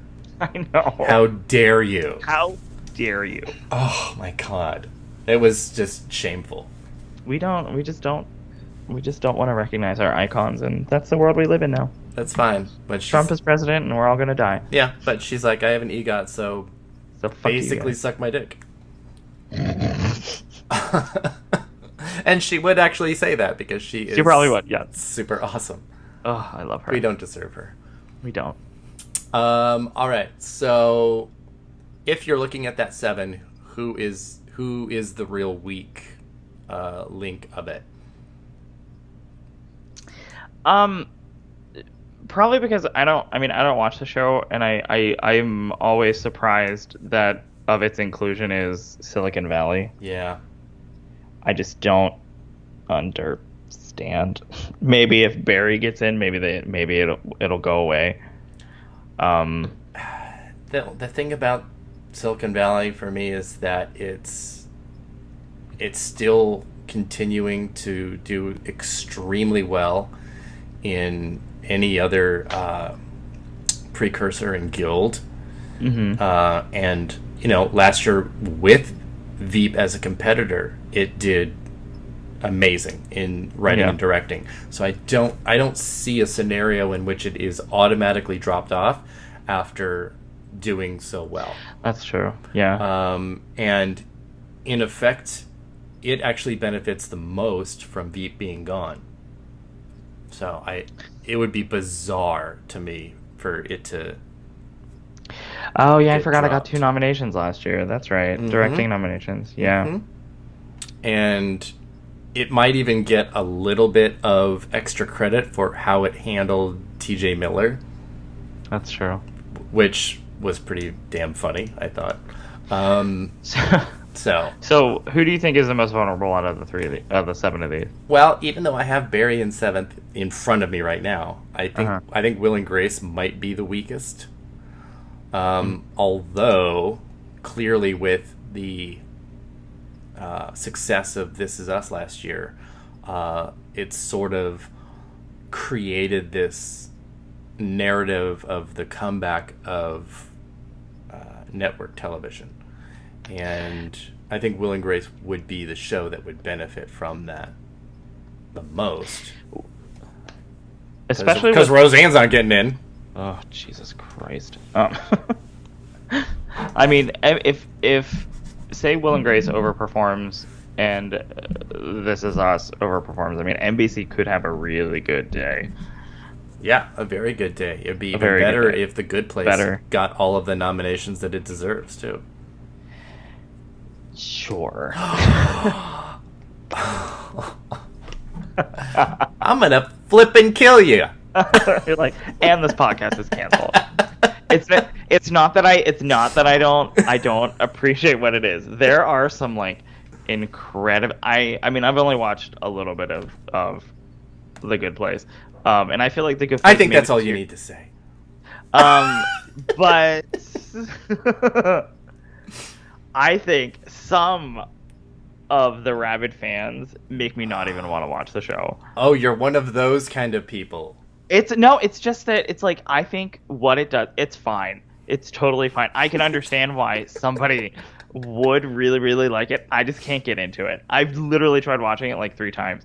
But like, there are some people that I say that I like, say, I was like, I really like Marvelous Mrs. Maisel. Be like, how fucking dare you? It's not The Good Place. How dare, I can't do it. Wow. I can't do it. There is a world where you can like both. There is a world that you can like both. I just don't live in it. That is too bad. What? That is too bad. The Good Place is amazing. And it's great. super gay without being gay at all. So, I mean, I'm just going to say it. Yeah. Okay. All right. I think The Good Place could show up somewhere this year.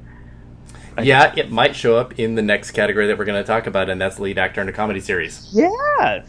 Even though I don't have it. Well, that's fine. Exactly. What do you got? I have Donald Glover, Anthony Anderson, Bill Hader, William H. Macy, Eric McCormick, and Ted Danson. I have the same first 5 as you, but I have, oh my god, and this is like gonna kill me to even say it. Are you gonna say John Goodman? Fuck no. Oh, oh god. No. Okay. Matt LeBlanc episodes. Oh god. Even though it feels like this season of this show is not even in the eligibility period, it feels like it aired 4 years ago. It's like how TV stations in Europe are just finally getting like the Americans or something. Exactly. It's like, oh, they're finally getting episodes. Okay, exactly. Great. Oh my goodness. And actually, Episodes is another show that I used to watch and then gave up on, so I haven't even watched last season. I watched a couple seasons of that and it was enjoyable. But I didn't like it for Matt LeBlanc. I liked it for Tasman Craig. Yeah. Yeah. So, but it's I would much rather see Ted Danson make it in. Yeah. But then I can also see a place for Larry David or Zach Galifianakis or Tracy Morgan instead of Matt LeBlanc. But otherwise, I think Glover, Hader, Macy, Anderson, McCormick are locked. Yeah. I don't know. Maybe McCormick is a weak link. I'm wondering how the cast of Will and Grace is going to do. I have everybody getting in. I do too. Yeah. It feels like it feels inevitable rather than like, I don't know, anything else. It feels inevitable. Yeah, and I feel like I mean, for a while it felt like Roseanne was going to be like, oh, this is the revival that everyone loves. But I really feel like Will and Grace is the one that it's the characters that you really are glad are back on your television. Mm-hmm. So, and for a while I had Mullally not getting in, but I was like, why the hell would Megan Mullally not get in? Yeah, like, she's the only one that won twice. She's yeah. She's more locked in than anybody. Yeah, I feel like the show I feel like for the majority of the new season of Will and Grace, I feel like they didn't give her enough to do, or like they didn't know what to do with her. And then like when that Rosario episode hit, like, good God. Mm-hmm. So, yeah. So yeah, there we go. All right, so we can move on from there because that category is done. Yeah. And we are at lead actress in a comedy series, which is kind of mostly a pretty fun. Yeah. There's at least, well, there's only one good Allison. I think that's making it. But 2 that are making it in. I have the same, and I hope we're talking about the same one. I am 100% sure that we are. Okay, good. So, go. Yes, what are your predictions first? Rachel Brosnahan, Marvelous Mrs. Maisel, Alison Brie for Glow, Lily Tomlin for Grace and Frankie, Allison Janney for Mom, Tracy Ellis Ross for Blackish, and Deborah Messing for Will and Grace. I have the same 6, and that just speaks to how safe and predictable this category is. Yeah. I have a hard time seeing, looking at my list of Pamela Adlon, Kristen Bell, Jane Fonda, Tiffany Haddish, Ellie Kemper, Justina Machado, Issa Rae, Constance Wu. I would love almost any of them to be able to break in, but I don't think it's going to happen. No, I don't. I think this is a pretty locked-in category. Yes. And, Jane Fonda can be on the outside looking in yet again because you've got 3 new contenders here that are absolutely going to be pushing her right out the door. Yeah, and I think especially last year it was like, oh, both of them got in? Oh, okay. Yeah. Okay. That's fine. That's fine. Every time you say that, I think of the little gif of the dog in the apartment on fire. That's fine. That's fine. Yeah. So, obviously Brie is the good Allison. Yes. So we just get that out of the way. So sorry, Allison Janney lovers, and I actually love Allison Janney, but I do not love her in Mom. I do not love her Oscar win. So I am. Oh, thank God. I am not on board at all with anything. I would literally give her Oscar to literally any other performance than the one she won. Even like the way back. I would actually scratch out I, Tonya and just put in Drop Dead Gorgeous instead because that's the same performance but better. Yes. So and actually funny. So sorry. But I'm not sorry. I got it. I'm not sorry at all. Okay, yeah. So yeah, I think this is as locked as almost any category is going to be. Yes, I totally agree. I'm looking for ways to see who's the weakest and who would miss out, and I can't. Mm-hmm. Although, oh my God, how shady would it be if Deborah Messing got dropped? Oh, with like everybody else making it in. I feel like if people don't like Will and Grace, they can just say she got nominated for her feud with the person who should not be named. Yes, exactly, and that's kind of what I'm thinking about. Exactly that. So, although I will never ever forget, I should have mentioned this in the actor when Eric McCormick was announcing the nominees, then snubbed in that year. That was so shady. Shady. I'm here for it. Yeah, I actually was. It was pretty funny. Yes. As a viewer, I'm like, yes, I'm all over it. But, obviously I would have hated to have been Eric McCormick in that morning. Yes. When it was still 5:30 in the morning. Ugh. Bleary-eyed. Indeed. Okay, supporting actor in a comedy series.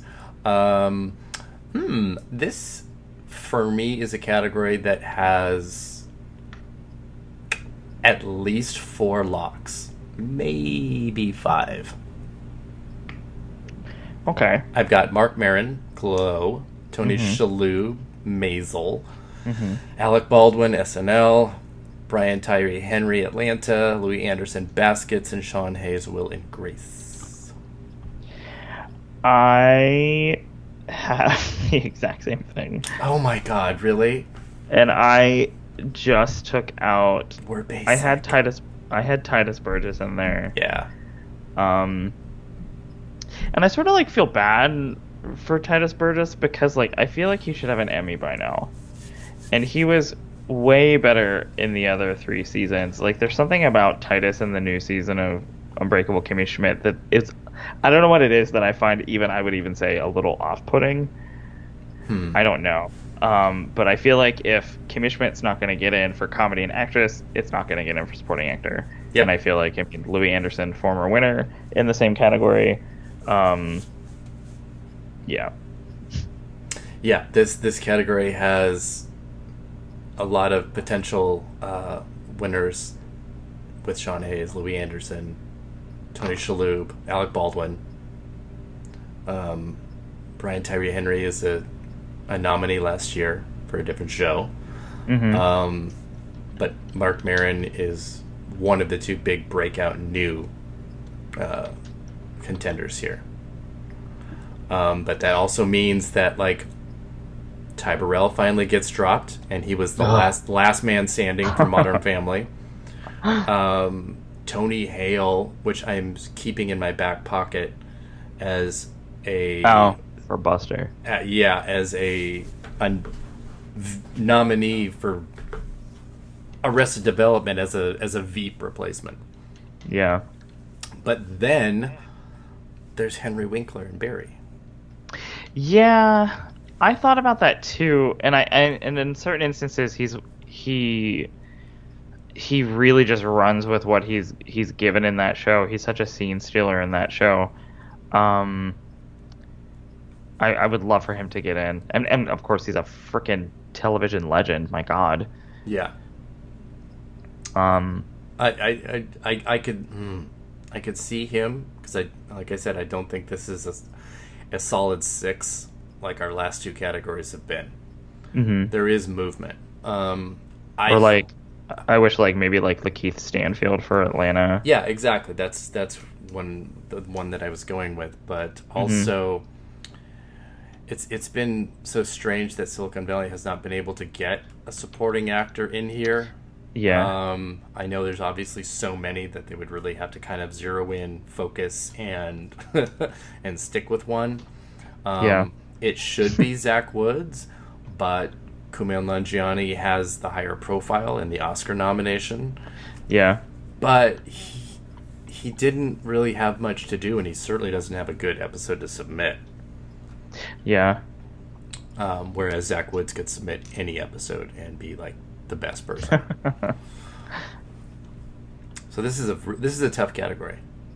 Yeah, this one I feel has the potential for a lot of movement. So if I'm 90% wrong in this category, I would not be surprised.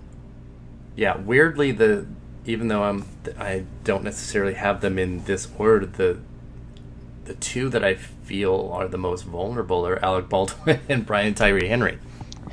I feel with Alec Baldwin, I feel like maybe people are just a little sick of it. He is. He totally is. He's vocal about it. Yeah. And I would not be upset if that nomination went away. I would be super happy. Yes.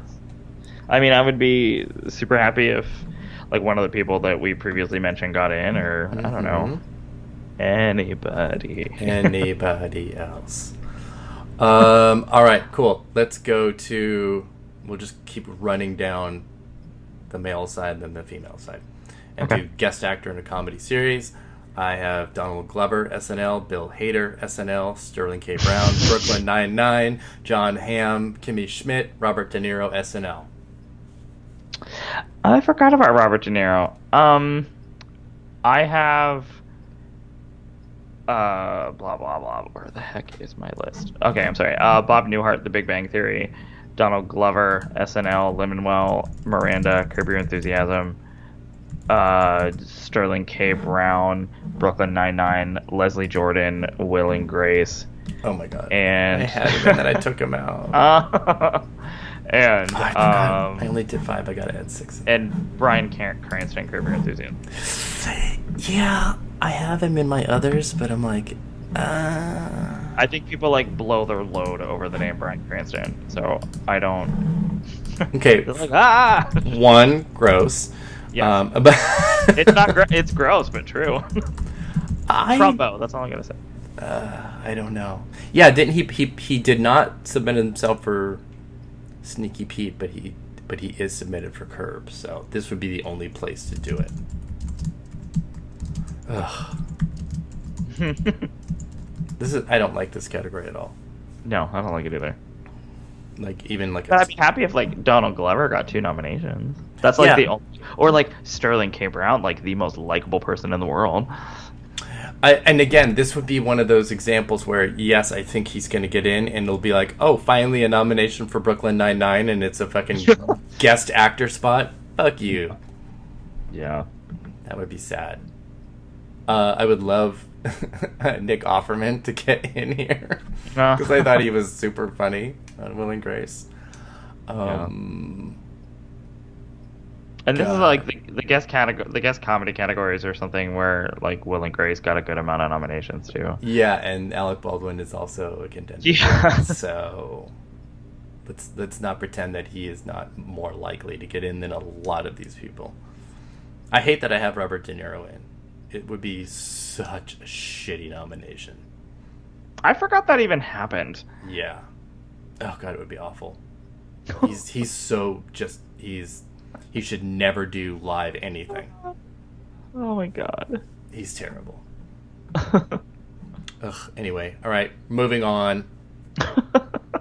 God. Supporting actress comedy series. This is really surprisingly hard. It's super hard. This will probably change by when in an hour or two when I do the other podcast that I'm doing. Kate McKinnon, obviously. Mm-hmm. Saturday Night Live. Megan Mullally, Will and Grace. Alex Borstein, Marvelous Mrs. Maisel. I have to put in Betty Gilpin for Chloe. Good. Good. You would be correct in doing so. And then I think this is where it gets a little murky for me. I have Rita Moreno in. I do too. And I only have her last name written here. Why do I not have? Why do I remember her first name? Oh, Zazie Beetz for Zazie Beetz for Atlanta. Yeah. Okay, so we have the same. Oh, we do. Oh, mm-hmm. Good. Yeah, McKinnon, Mullally, Borstein, Gilpin, Beetz, Moreno. I had Leslie Jones in there originally. Yeah, it would be a shitty nomination, but she has the most visibility. And I feel like maybe I'd nominate her for her,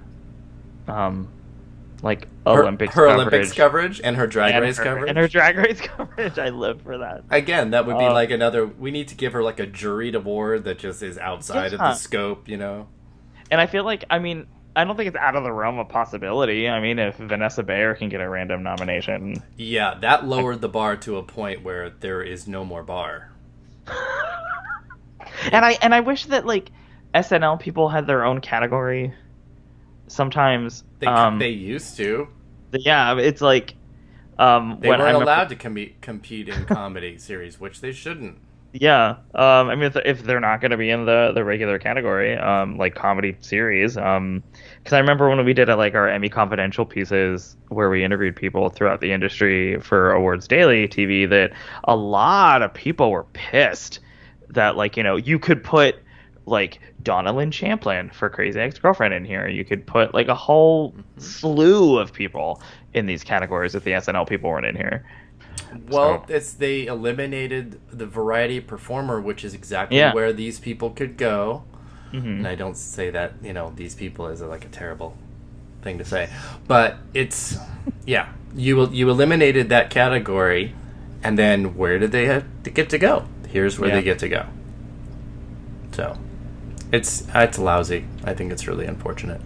I think there are a lot of potentials, though, that could break into here and change. This would be insane if this is the sixth that gets in, because that would mean there's only one returning nominee from last year. That's nuts. Oh, wow, yeah. And honestly, I didn't even notice that. That's bananas. That is bananas. That happening is so unlikely. Yet we have the same. I just imagine, just specifically this category, what was it 2 years ago when they had 8 nominees? Oh, that was embarrassing. Wasn't that? It was we can't make up our mind. And not just because one was Mayim Bialik, but... Oh. I love the Niecy Nash nomination. That was so awesome. that was great. I fear that Betty Gilpin is not going to get in. So here's the thing I think about that. One, she deserves it because she is one of the best actresses on television, and she should have gotten a guest actress in a drama series for American Gods. That's totally... I didn't know she was in American Gods. She has... Oh my god. Wait, do you watch the show? I didn't watch the show. Oh, which I should. My god. Oh my god. I'm putting all the gay shame that I have on you right now. Trust me, there's already a lot to begin with. Okay, well, I'm piling on because, oh my god. Not only does it have the best gay episode of television from that year, it has Betty Gilpin. That is literally enough for me to start the entire season now. It's a really great show. There, you convinced me. Okay, aside from that, you've got the second season of the show.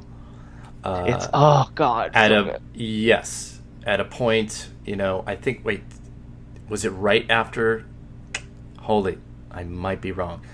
Well, the second season. It started after. It started after the period because that was the 25th. So all right, never mind. Yeah. That won't impact it at all. That's too bad because she's so much better in the second season. Well, she's given so much more to do. Well, yeah, and that's the kind of thing where it's like, oh my gosh, let's go ahead and start this ball now. Yeah, I think Clarence actually Clarence actually said if she doesn't get nominated this year, she's gonna get nominated next year. Yeah, I would agree with that. And this is the thing about this show and Mrs. Maisel, which I believe that Maisel and Glow will be the most nominated comedies. Yeah. Just by virtue of the fact that they have more categories that they're going to be competitive in. Yeah. But I think Maren Hinkle could make it in. I would love that. I would too, and it would be totally deserved. It would be insane and awesome if all of them made it in. That's a lot of Netflix actresses. Not that it's impossible, but it's a lot. Well, that's Amazon. I mean, sorry, yes. It's a lot of streaming actresses. Yes. Yeah, but no, I'm like looking at Gilpin, I'm looking at Moreno. Yeah. Then Okay. Jane Krakowski, and I'm just like, oh my gosh. And then Amazon has, Judith Light, Maren Hinkle, Alex Borstein, and it just, it starts to get... It's going to be insanely competitive between Amazon and Netflix this year. All over the place. Oh my god. I've actually been recently rewatching all of Mrs. Maisel. I've watched it like 4 times. It's just such an easily digestible show. And I heard, I mean, I don't live in LA. I mean, you live in California, that when I was talking to Jazz and Jalal, who work for the site I do stuff for, they were telling me that they feel like there's a lot of Maren Hinkle push. Wow. So I would love that because she's so good. And by the way, I urge people that if they've never seen a picture of Maren Hinkle outside of Marvelous Mrs. Maisel, good God, yes, she looks completely different. That's always a really funny thing when your only exposure to somebody is on a show that is period and requires lots of hair, costume, and makeup, and then you see them on a red carpet and you're like, I'm sorry, who is this? Who is that? What? I want Mrs. Maisel to get. I'm a huge Mrs. Maisel fan. No. No. I want it to sweep everything. I love it so much. Well, I think it's going to. I think it's going to have I think it's going to have the most nominations, and I think it's going to win. Good. Series, directing, actors. I think it's going to be a huge. As of right now, do you think it's going to win series? Yep, comedy series. I do. Okay. You don't think it's going to be Atlanta? I think everybody else does, but I don't. I think, it just out of those two, I feel like it's the one that is a lot of people would probably consider a more, I can't think of the right word, but I think people would... Daring? Yeah, I think people would watch... You're talking about Mrs. Maisel? Oh, no. Oh, okay. Atlanta would be the more daring choice. Oh, yeah, definitely. Atlanta's a much more ambitious show. But it's a period comedy, so God knows how many nominations it's going to get. Yeah, no, I think it's going to get more than any comedy. I think it's going to be absolutely just over the top. Probably 20. Ooh, okay. Eat your heart out.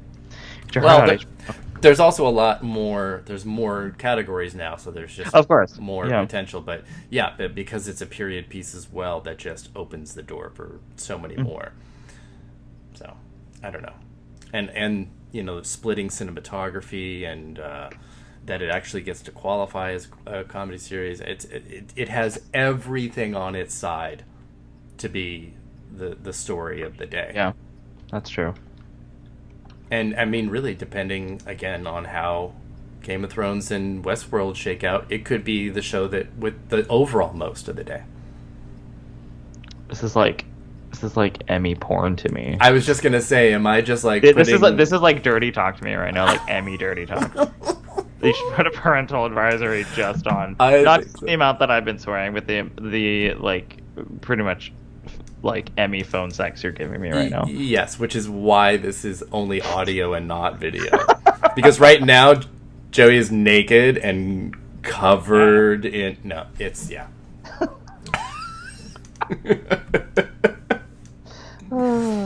You know I'm not too far from the truth there, so. No, I'm not going to confirm or deny. Exactly. Oh my goodness gracious. Okay, let's go to Guest Actress in a Comedy Series, which will also have a Mrs. Maisel contender. Yes.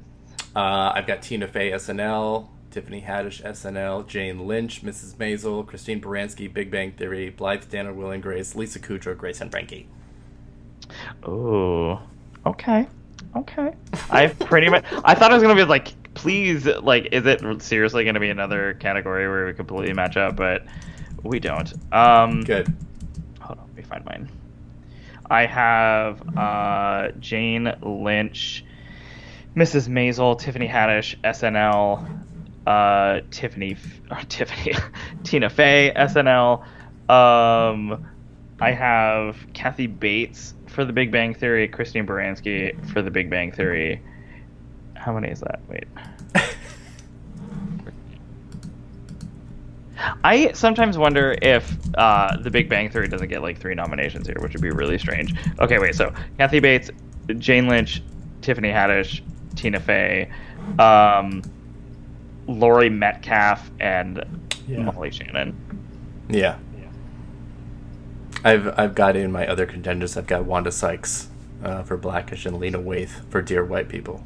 Oh God, Dear White People. Give Dear White People everything. Something. Like, yeah. Oh, that second season was so good. The first season was so good. Yeah, it's amazing across the board. Yeah. But again, that would just be one of those things. Lena Waithe is now an Emmy winner and has a really high profile. Mm-hmm. And I could absolutely see the Emmys being like, oh shit, we kind of fucked up by not nominating Dear White People in anything last year, so let's put Lena Waithe in. I can totally see that. I would totally love it if I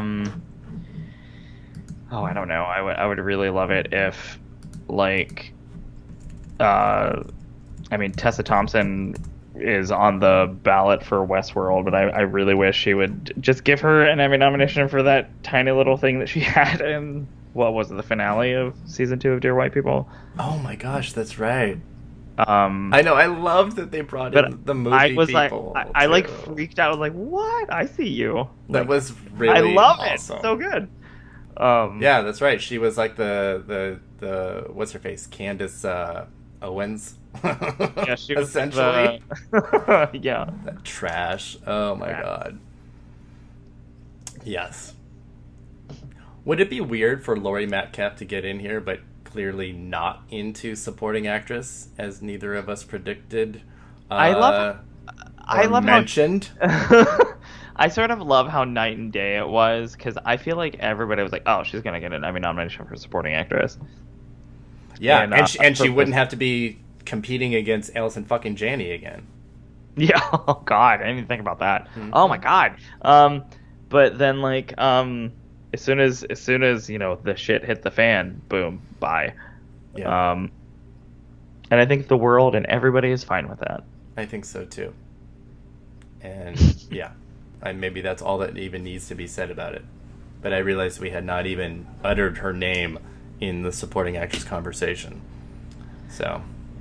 That's so sad. I wish she had that Oscar. Dear God.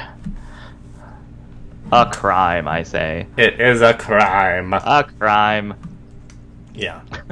Oh my goodness. Hey, we made it through the top 2 drama and comedy.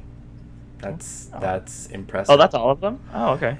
Yeah, because we did guest, we did guest actor, yeah, we did. So yay us. So we and we just are at 2 hours. 2 hours. Oh my god. So I told you people, we deserve a medal. Put 45 more minutes on that treadmill. because we're not done yet.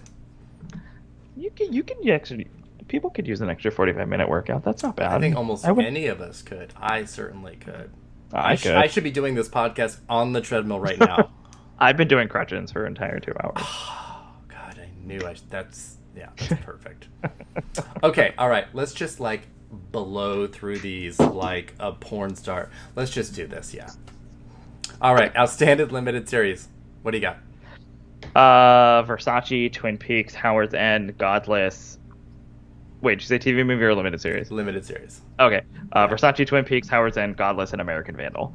I have all of those except for American Vandal. I have The Looming Tower for Hulu. Oh, God. Where that's totally making it in. Old straight white guys go to die. Yes. They literally do.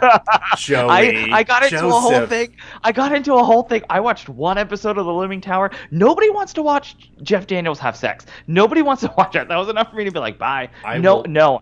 I will 100% agree with you on that. That was super uncomfortable. And I was like, gross. I just think that maybe I'm throwing American Vandal in there because I feel like they're working in like a really fun creative campaign. I would love to see something like that. Something about like dicks getting spray painted on cars. I give it all the Emmys. That's fine. And Jimmy Tatro, I'm sorry, but he's hot. Yeah, see, you just want to bone him, so that's why you want. That's fine. Yeah. Hey, I can. Yeah. When I put him on my personal ballot, I was like, I can vote for him. Vote for people however I want. Oh my God, look at you. No shame whatsoever. Not one bit. No. Yeah. So Sure, I can see American Vandal getting in, and they are mounting a pretty fun campaign. That FYC ad was hilarious. That's great. So on the outside of the 6 that we just mentioned, we've got Top of the Lake China Girl, The Sinner, Patrick Melrose, Little Women, and maybe American Horror Story Cult, but definitely not. So good luck and farewell. Ta-ta. Yes. So I don't know if yeah, we'll just leave it at that. Okay. Because we're just gonna go through this. Let's do it. Yeah. Acting categories are more fun anyway. All right, outstanding television movie, which is so bleak. I hate that it even exists this year. Sometimes it's great that they split TV movie and limited series, and then other times it's this year. Yeah, it's not good. It is bad. I was going through the ballot and I was like, I don't know what half of these titles are. Yeah, well, because 6 of them are like Lifetime. So. Yeah. But also, like, if Fahrenheit 451 is one of your best bets, you know we're in trouble. Exactly. So, what do you got? The Tale, Black Mirror, USS Callister, Flint, Fahrenheit 451, and Paterno. I've got the Black Mirror episode, The Tale, Fahrenheit, Paterno, and The Child in Time from Masterpiece. I have Flint out. Actually, I have all the Lifetime movies out. Cocaine Godmother, Flint, the Elizabeth Smart movie, Story of a Girl, all of it gone. I just love that title. Seriously. I would not begrudge somebody that just nominated Cocaine Godmother just for the name.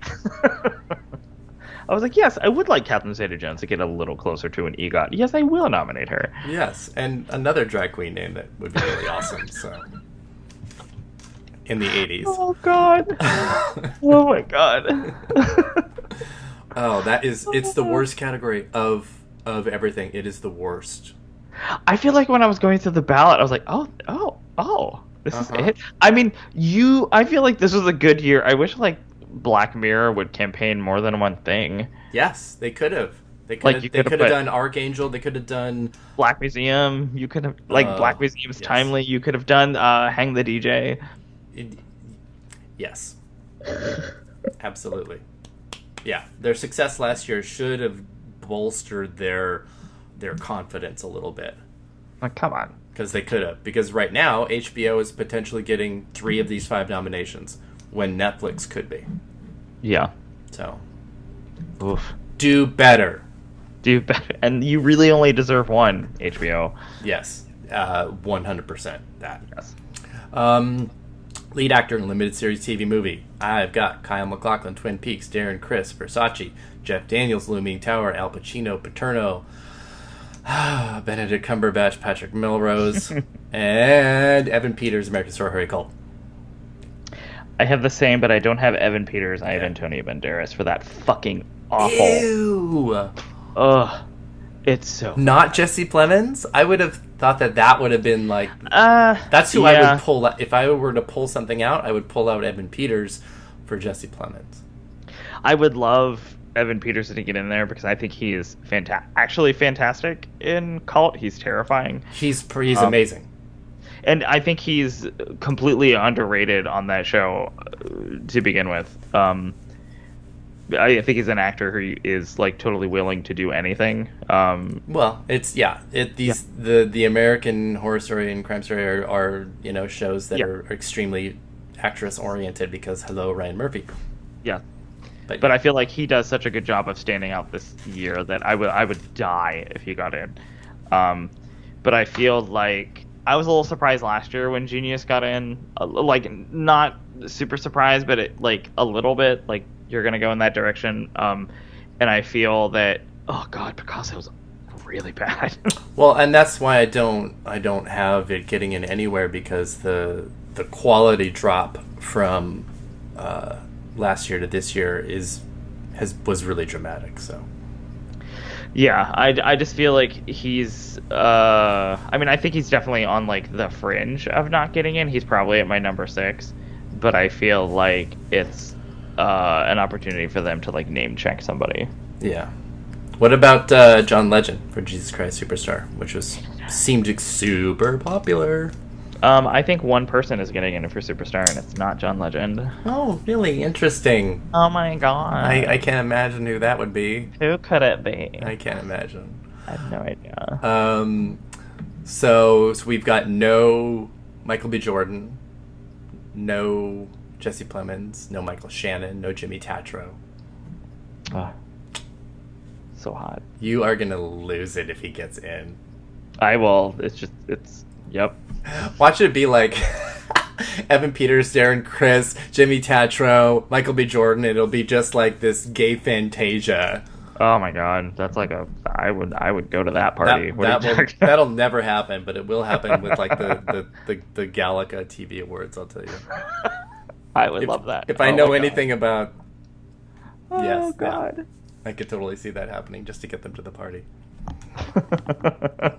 I say that as a member, so I'm not just being shady, but a little shady. I dig it. Yeah. Okay, lead actress in a limited series TV movie, a.k.a. Laura Dern, is winning another Emmy.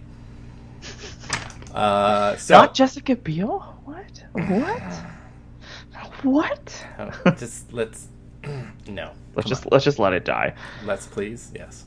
You're gonna go from Nicole Kidman to Jessica Biel. Oh my god. Yeah, let's just think about that for a moment. Oh, exactly that. My heart, I'm gonna have a fucking heart attack. Yes, because we could go Nicole Kidman, Laura Dern, Amy Adams in a 1, 2, 3. And let's just hold on to that as a hope. Also known as, this category is just the place hold until Amy Adams wins her Emmy. Yeah, exactly. I will say, I've seen a couple episodes of Sharp Objects, and she is fucking amazing. Unlike anything I've ever seen her in. Yeah, I'm out of control excited. Okay, so let's stick with this year because here we are. I've got Laura Dern, The Tale, Elizabeth Moss, Top of the Lake, Jessica Biel, The Sinner, Regina King, 7 Seconds. Ooh. Yeah, I'm never going to discount Regina King. Sarah Paulson, American Horror Story Cult. Never going to count out Sarah Paulson. Yes. And Haley Atwell, Howard's End. Snooze.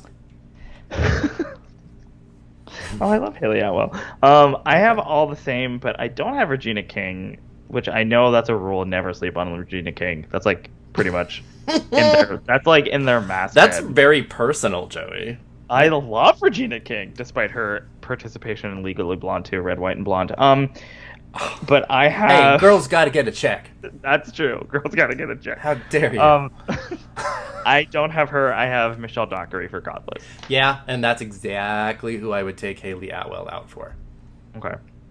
Exactly. You're not going to vote for Edie Falco for the Menendez? I can't even say it. I can't even say it without laughing. Yeah, Edie Falco, Law and Order, True Crime, the Menendez Murders. How dare you make me say that? the miniseries. That's like Catherine Zeta-Jones, Cocaine Godmother, the Griselda Blanco story. Like, you have to actually say that. All of it. Oh, God. The only good thing about that is that when they announce the nominations, that gives me time to get, like, you know... To, like, type it up. To type the names out quick enough. But again, if I'm tweeting these out live, there's no fucking way I'm going to be like Catherine Zeta-Jones, Cocaine Godmother, the Griselda Blanco story. No. It was like every time at the Oscars, and they were like Birdman or the N-word. I swear to God, if that nomination comes in, this is how it's getting tweeted out. CZJ, Coke Mom. That's that was the working title. It should be the working title. Coke Mom. That's my that's totally my memoir, my autobiography. Let's see who buys it first. Jesus Christ. That's the new season of Feud. Me and you over competing memoirs. Yes. Oh my God. This is what happens when your podcast is longer than the Oscars. We're just loopy at this point. Everybody wants the Oscars to be long. That's my thought. I think everybody on the West Coast does. The East Coast, not so much. No. You haven't been to one of my parties. That's all. I have not. You haven't been to one of mine. Oh. Legendary and not legendary. So.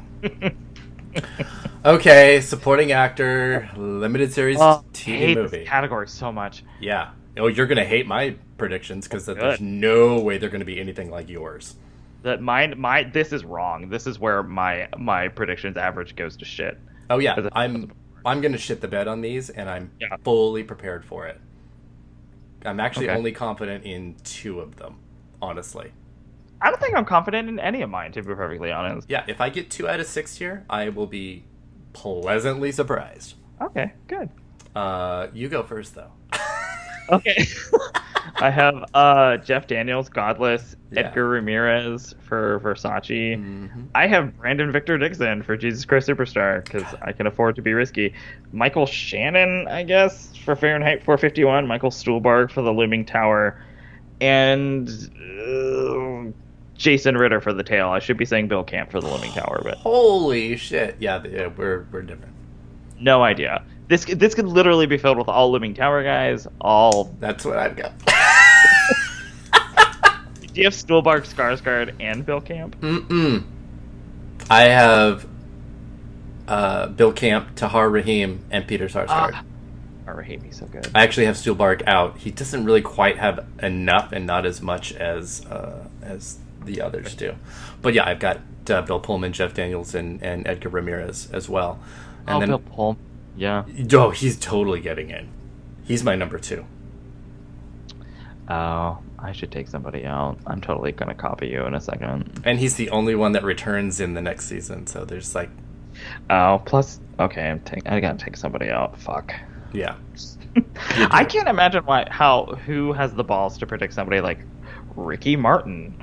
I was like, he doesn't do anything. Edgar Ramirez is terrible. I hate that he's going to probably get nominated. I don't get that. You know who should be in it? Freaking Cody Fern. Yes, who's in my other contender. In my other contenders list could be the actual nominees.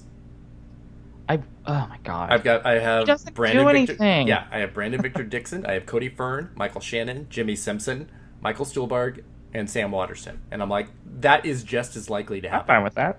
Yeah. Who knows? This is just sort of like... I feel like people are literally just throwing darts at a wall. Yeah, this is a really, really it's impossible category. I don't like it. Make it stop. Bill Camp, I mean, he got nominated last year, too. Yep. And deservedly so. And he deserves it for this as well. He's so good. He's actually the best part of this. He's fantastic. Okay, then I'm going to take out Ritter and Stuhlbarg and replace them with Camp and Pullman. That's better. I will say this, and again, Riley...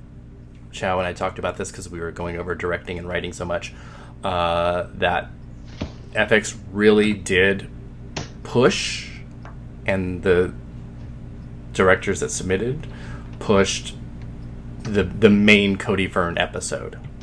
Oh, really? Oh, yeah, good. The house, what is the house by the lake or house by the beach or whatever. Oh, he's so good. He's awesome, and it would have been, again, this is the kind of thing where an actor nobody knows could do really well here versus people that are very well known. Yeah, and he's really like the heart of a lot of that season. And I'm surprisingly a big fan of Versace. I'm a huge fan of it. I thought it was great. I think there's something. I'm not a huge fan of Ryan Murphy stuff. I feel like a lot of his stuff really shits the bed. And I know you're a big fan of Pose. And I feel like there's something. He's doing a lot of really good stuff with specifically 80s, 90s, like reactionary gay stuff right now that I think is really insane. It's insanely good. I think it's honestly better than a lot of his stuff that he's ever done. I think it is super important and super crucial because this is talking about eras that the current young gays do not know about or don't bother to learn about, and he's just trying to show them their history. Yeah, and oh my god, I would say that I'm probably surprised more than anyone about how great I think Pose is. I really hope it sticks around maybe for next season, Emmy season. FX needs to make that their priority. They really do. I mean, they could really do a lot with presence in maybe some like acting categories and a lot of like below the line stuff. Yeah, it's a show that could absolutely tear up the technical nominations, but it needs to do more than that. Yeah, and I'm a little worried that Versace's going to underperform. In comparison to OJ? Well, I never thought. I don't think comparing. I mean, obviously, it's a natural thing to compare OJ to Versace just because it's the same show. But I as soon as I watched Versace, I got a little weirded out by how much people compared them just because I feel like it's so completely different. No, I think it's fair though because you're talking about the same group of people and how they are tackling and presenting an issue, and that's true. Thankfully, I think they do them differently enough so that while you can compare them, it's not an apples to apples comparison. That's true. And like, look what happened with True Detective's first season versus its second. Yeah. You've got a show that was extraordinarily popular and did really well with the Emmys in its first season, and then the second shit the bed. Shit the bed. In every way. So, which I'm super hopeful about the third season because the cast is so much better. Yeah. But just bring back Rachel McAdams in a completely different role. I would not hate that. Yes. Yeah. Okay. Supporting actress, limited series, TV, movie, and then we can be done for the day. I can't believe it. Another totally open and up in the air category, I think. Yeah, I think there's a couple of locks in here, but I feel like maybe 3 slots could be filled with completely different people. Yes. Okay, you go first. I have Penelope Cruz, Versace, Judith Light, Versace, Nicole Kidman, Top of the Lake, Laura Dern, Twin Peaks, Merritt Wever for Godless, and Angela Lansbury for Little Women. Yeah, I have all of those except for Merritt Wever, who is obviously in my other contenders list, and I have Elizabeth Debicki for The Tale. Oh, yeah. She's great in The Tale. She's a really crucial part, and obviously I'm worried that the old school Academy would be like, Ellen Burstyn! And I'm like, if you fucking nominate Ellen Burstyn for being on the goddamn phone, I will kill you all. It was like, Ellen Burstyn shot all of her scenes in her... in her own, like, closet. She's like, what kind of shirt do you want me to wear? It's a Just blouse. tell me and I'll do it. A blouse. It's a moo-moo. Okay, so let's say for argument's sake that either your list or my list is how it shakes down. Is Angela Lansbury gonna finally win a fucking Emmy? No. Nope, I don't think so either. And I have to sort of remind myself, once a day, that Angela Lansbury does not have a fucking Emmy. She doesn't have an Emmy. I tell people that on the street, and they slap me in the face because I told my husband that the other day, and he like sat up bolt upright. He was like, "What do you mean Angela Lansbury doesn't have an Emmy?" And I was like, "Yeah, that's right, motherfucker. Angela Lansbury doesn't have a fucking Emmy." At least your husband knows what an Emmy is. I trained him. After 8 years, I trained him. Good.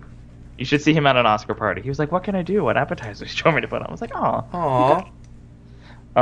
He's my bitch on Oscar day. Mine used to make all my food.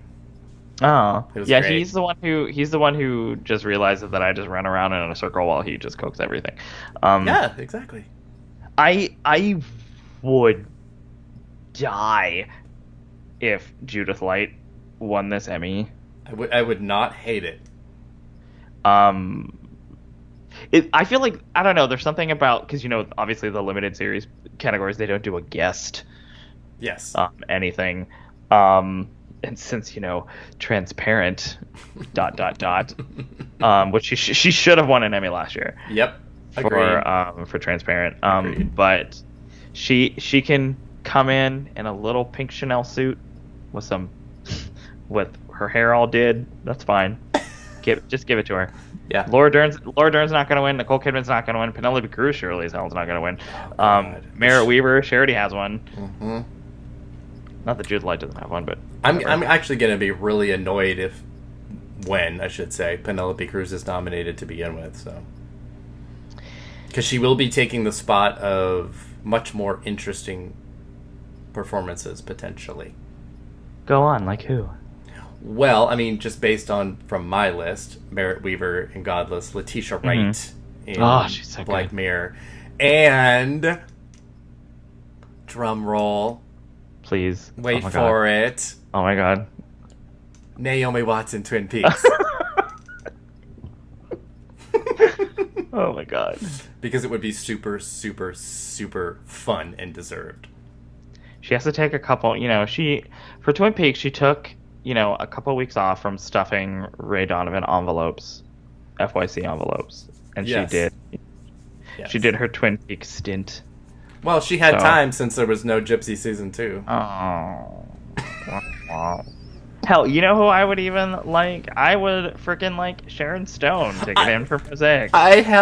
She's on my list. She was on my personal list too. I was wearing a Gap sweater while I made up my list. Oh my god. So yeah. And maybe nobody is stuffing envelopes harder than Sharon Stone. No. Nobody. It's like Melissa Leo who? Oh, that's cute with your little considerate. That's exactly. Cute. Was that a $10,000 watch? I don't think so. Oh my god.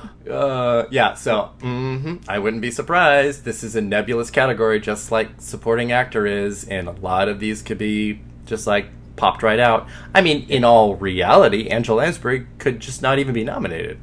That's true. And honestly, just between us girls, I would rather have her get snubbed than nominated and lose again. But also, I don't think people are going to pay attention to Little Women because I got Greta Gerwig's Little Women coming real soon. Maybe they think that's what it is already, and they're just going to go, "Oh my gosh, I didn't know it was already out." It's already out. I can't believe I missed it. But I'm going to nominate it anyway. Oh my god. Oh my god. I can't believe they're making that movie again. Jesus Christ. That's a different topic. That's a whole other 2.5 hour podcast. It is. Yeah. There's more names, that are potentials here. Kathy Baker in Paterno, Riley Keough in Paterno, Queen Latifah, Tracy Ullman in Howard's End. She's an Emmy favorite. There's a lot. Yeah. Jennifer Jason Leigh. Oh yeah. Did you see Paterno? I did not. I chose not to watch it. Yeah, you're fine. I watch a lot of television, but I'm gonna hold off on certain things until they're nominated. Yeah. Yep. I talked to her for an interview. She has a really good moment towards the end of the movie. It's really quiet, and I was actually really surprised by how much I liked Al Pacino in that movie, because it was just like, oh, he gets to not talk a lot. Okay, that's a very appealing thing then. That I was actually surprised by how much he's withheld in that movie. I mean, even you could probably even say like, oh, he's not as withheld as you thought he would, but for Al Pacino, it's withheld. Like it's pretty withheld. That is impressive. So there, if I could endorse that movie, I was surprised more than anybody. I was like, oh, I like Paterno. Who knew? Wow, that's a very surprising way to end this Emmy podcast, with a pro Paterno stance. We gotta change that then. Hold on, I'll look at my list. Yeah. Watch Killing Eve with Sandra Oh. Exactly. Yeah. Oh, If there's one takeaway from all this, it's that you should be watching Killing Eve. Yes. And if you are an Emmy voter, you should have voted for her. Yeah. Otherwise, I'm coming to your house. Coming for you. Yes. Okay. This is so funny. We were talking before we started recording of like, yeah, sure, this might be an hour, but my past Emmy podcasts have gone 2.5 hours, and look where we are, 2.5 hours. You're welcome, America. You are welcome. I know. Yeah. I know they really want it. They really want it bad. We're just giving them what they want. We're giving them what they want. Yeah. And what they... Oh my god. Yes, we're gilding our own lily now, so I'm fine. Okay, yeah. All right, good. So let's wrap this up. Let's do it. Emmy nominations are Thursday at 8:30 a.m. Pacific time instead of 5:30 like they did in the old days. You'll be up a lot earlier than me. Yes. Let's see. Samira Wiley and Ryan Eggold are announcing the nominations, which is kind of weird. So maybe Samira Wiley's getting like a guest nomination. Oh. And maybe we should pay attention to that in our final predictions. My final predictions will be out at some point on Monday. You might even be listening to this on Monday. They will have already been out. Joey, do you have final predictions going up on Awardsdaily TV? Yeah, so we're going to be releasing our weekly Awardsdaily Water Cooler podcast on Monday, and then throughout the week we are going to be doing, I think, the major, drama series on one day, comedy limited as the week progresses. So if people want to take a look at what the Awardsdaily team is doing, we should be doing that all week, I think. Yes, and where can they find that, Joey? They can find that.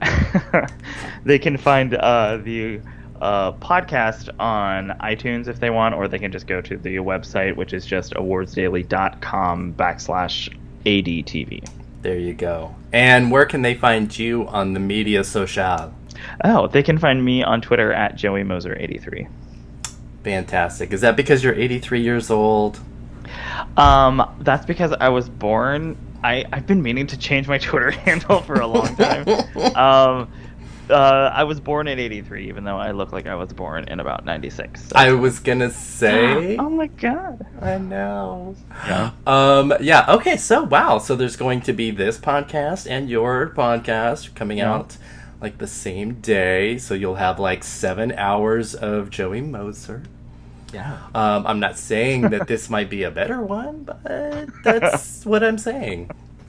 So much different tone. If you want a super gay podcast, listen to this one. Exactly. But I've guested on your guys's, and it's a lot of fun, and I love it. You guys are a really good group, and I love your team. They are all nice and knowledgeable, and I am a fan. So yes, please, everybody listening, please go over there if you do not already. I imagine there's an awful lot of cross-pollination, though. I'm sure there is. Yes, just flittering around from flower to flower. Exactly, varies everywhere.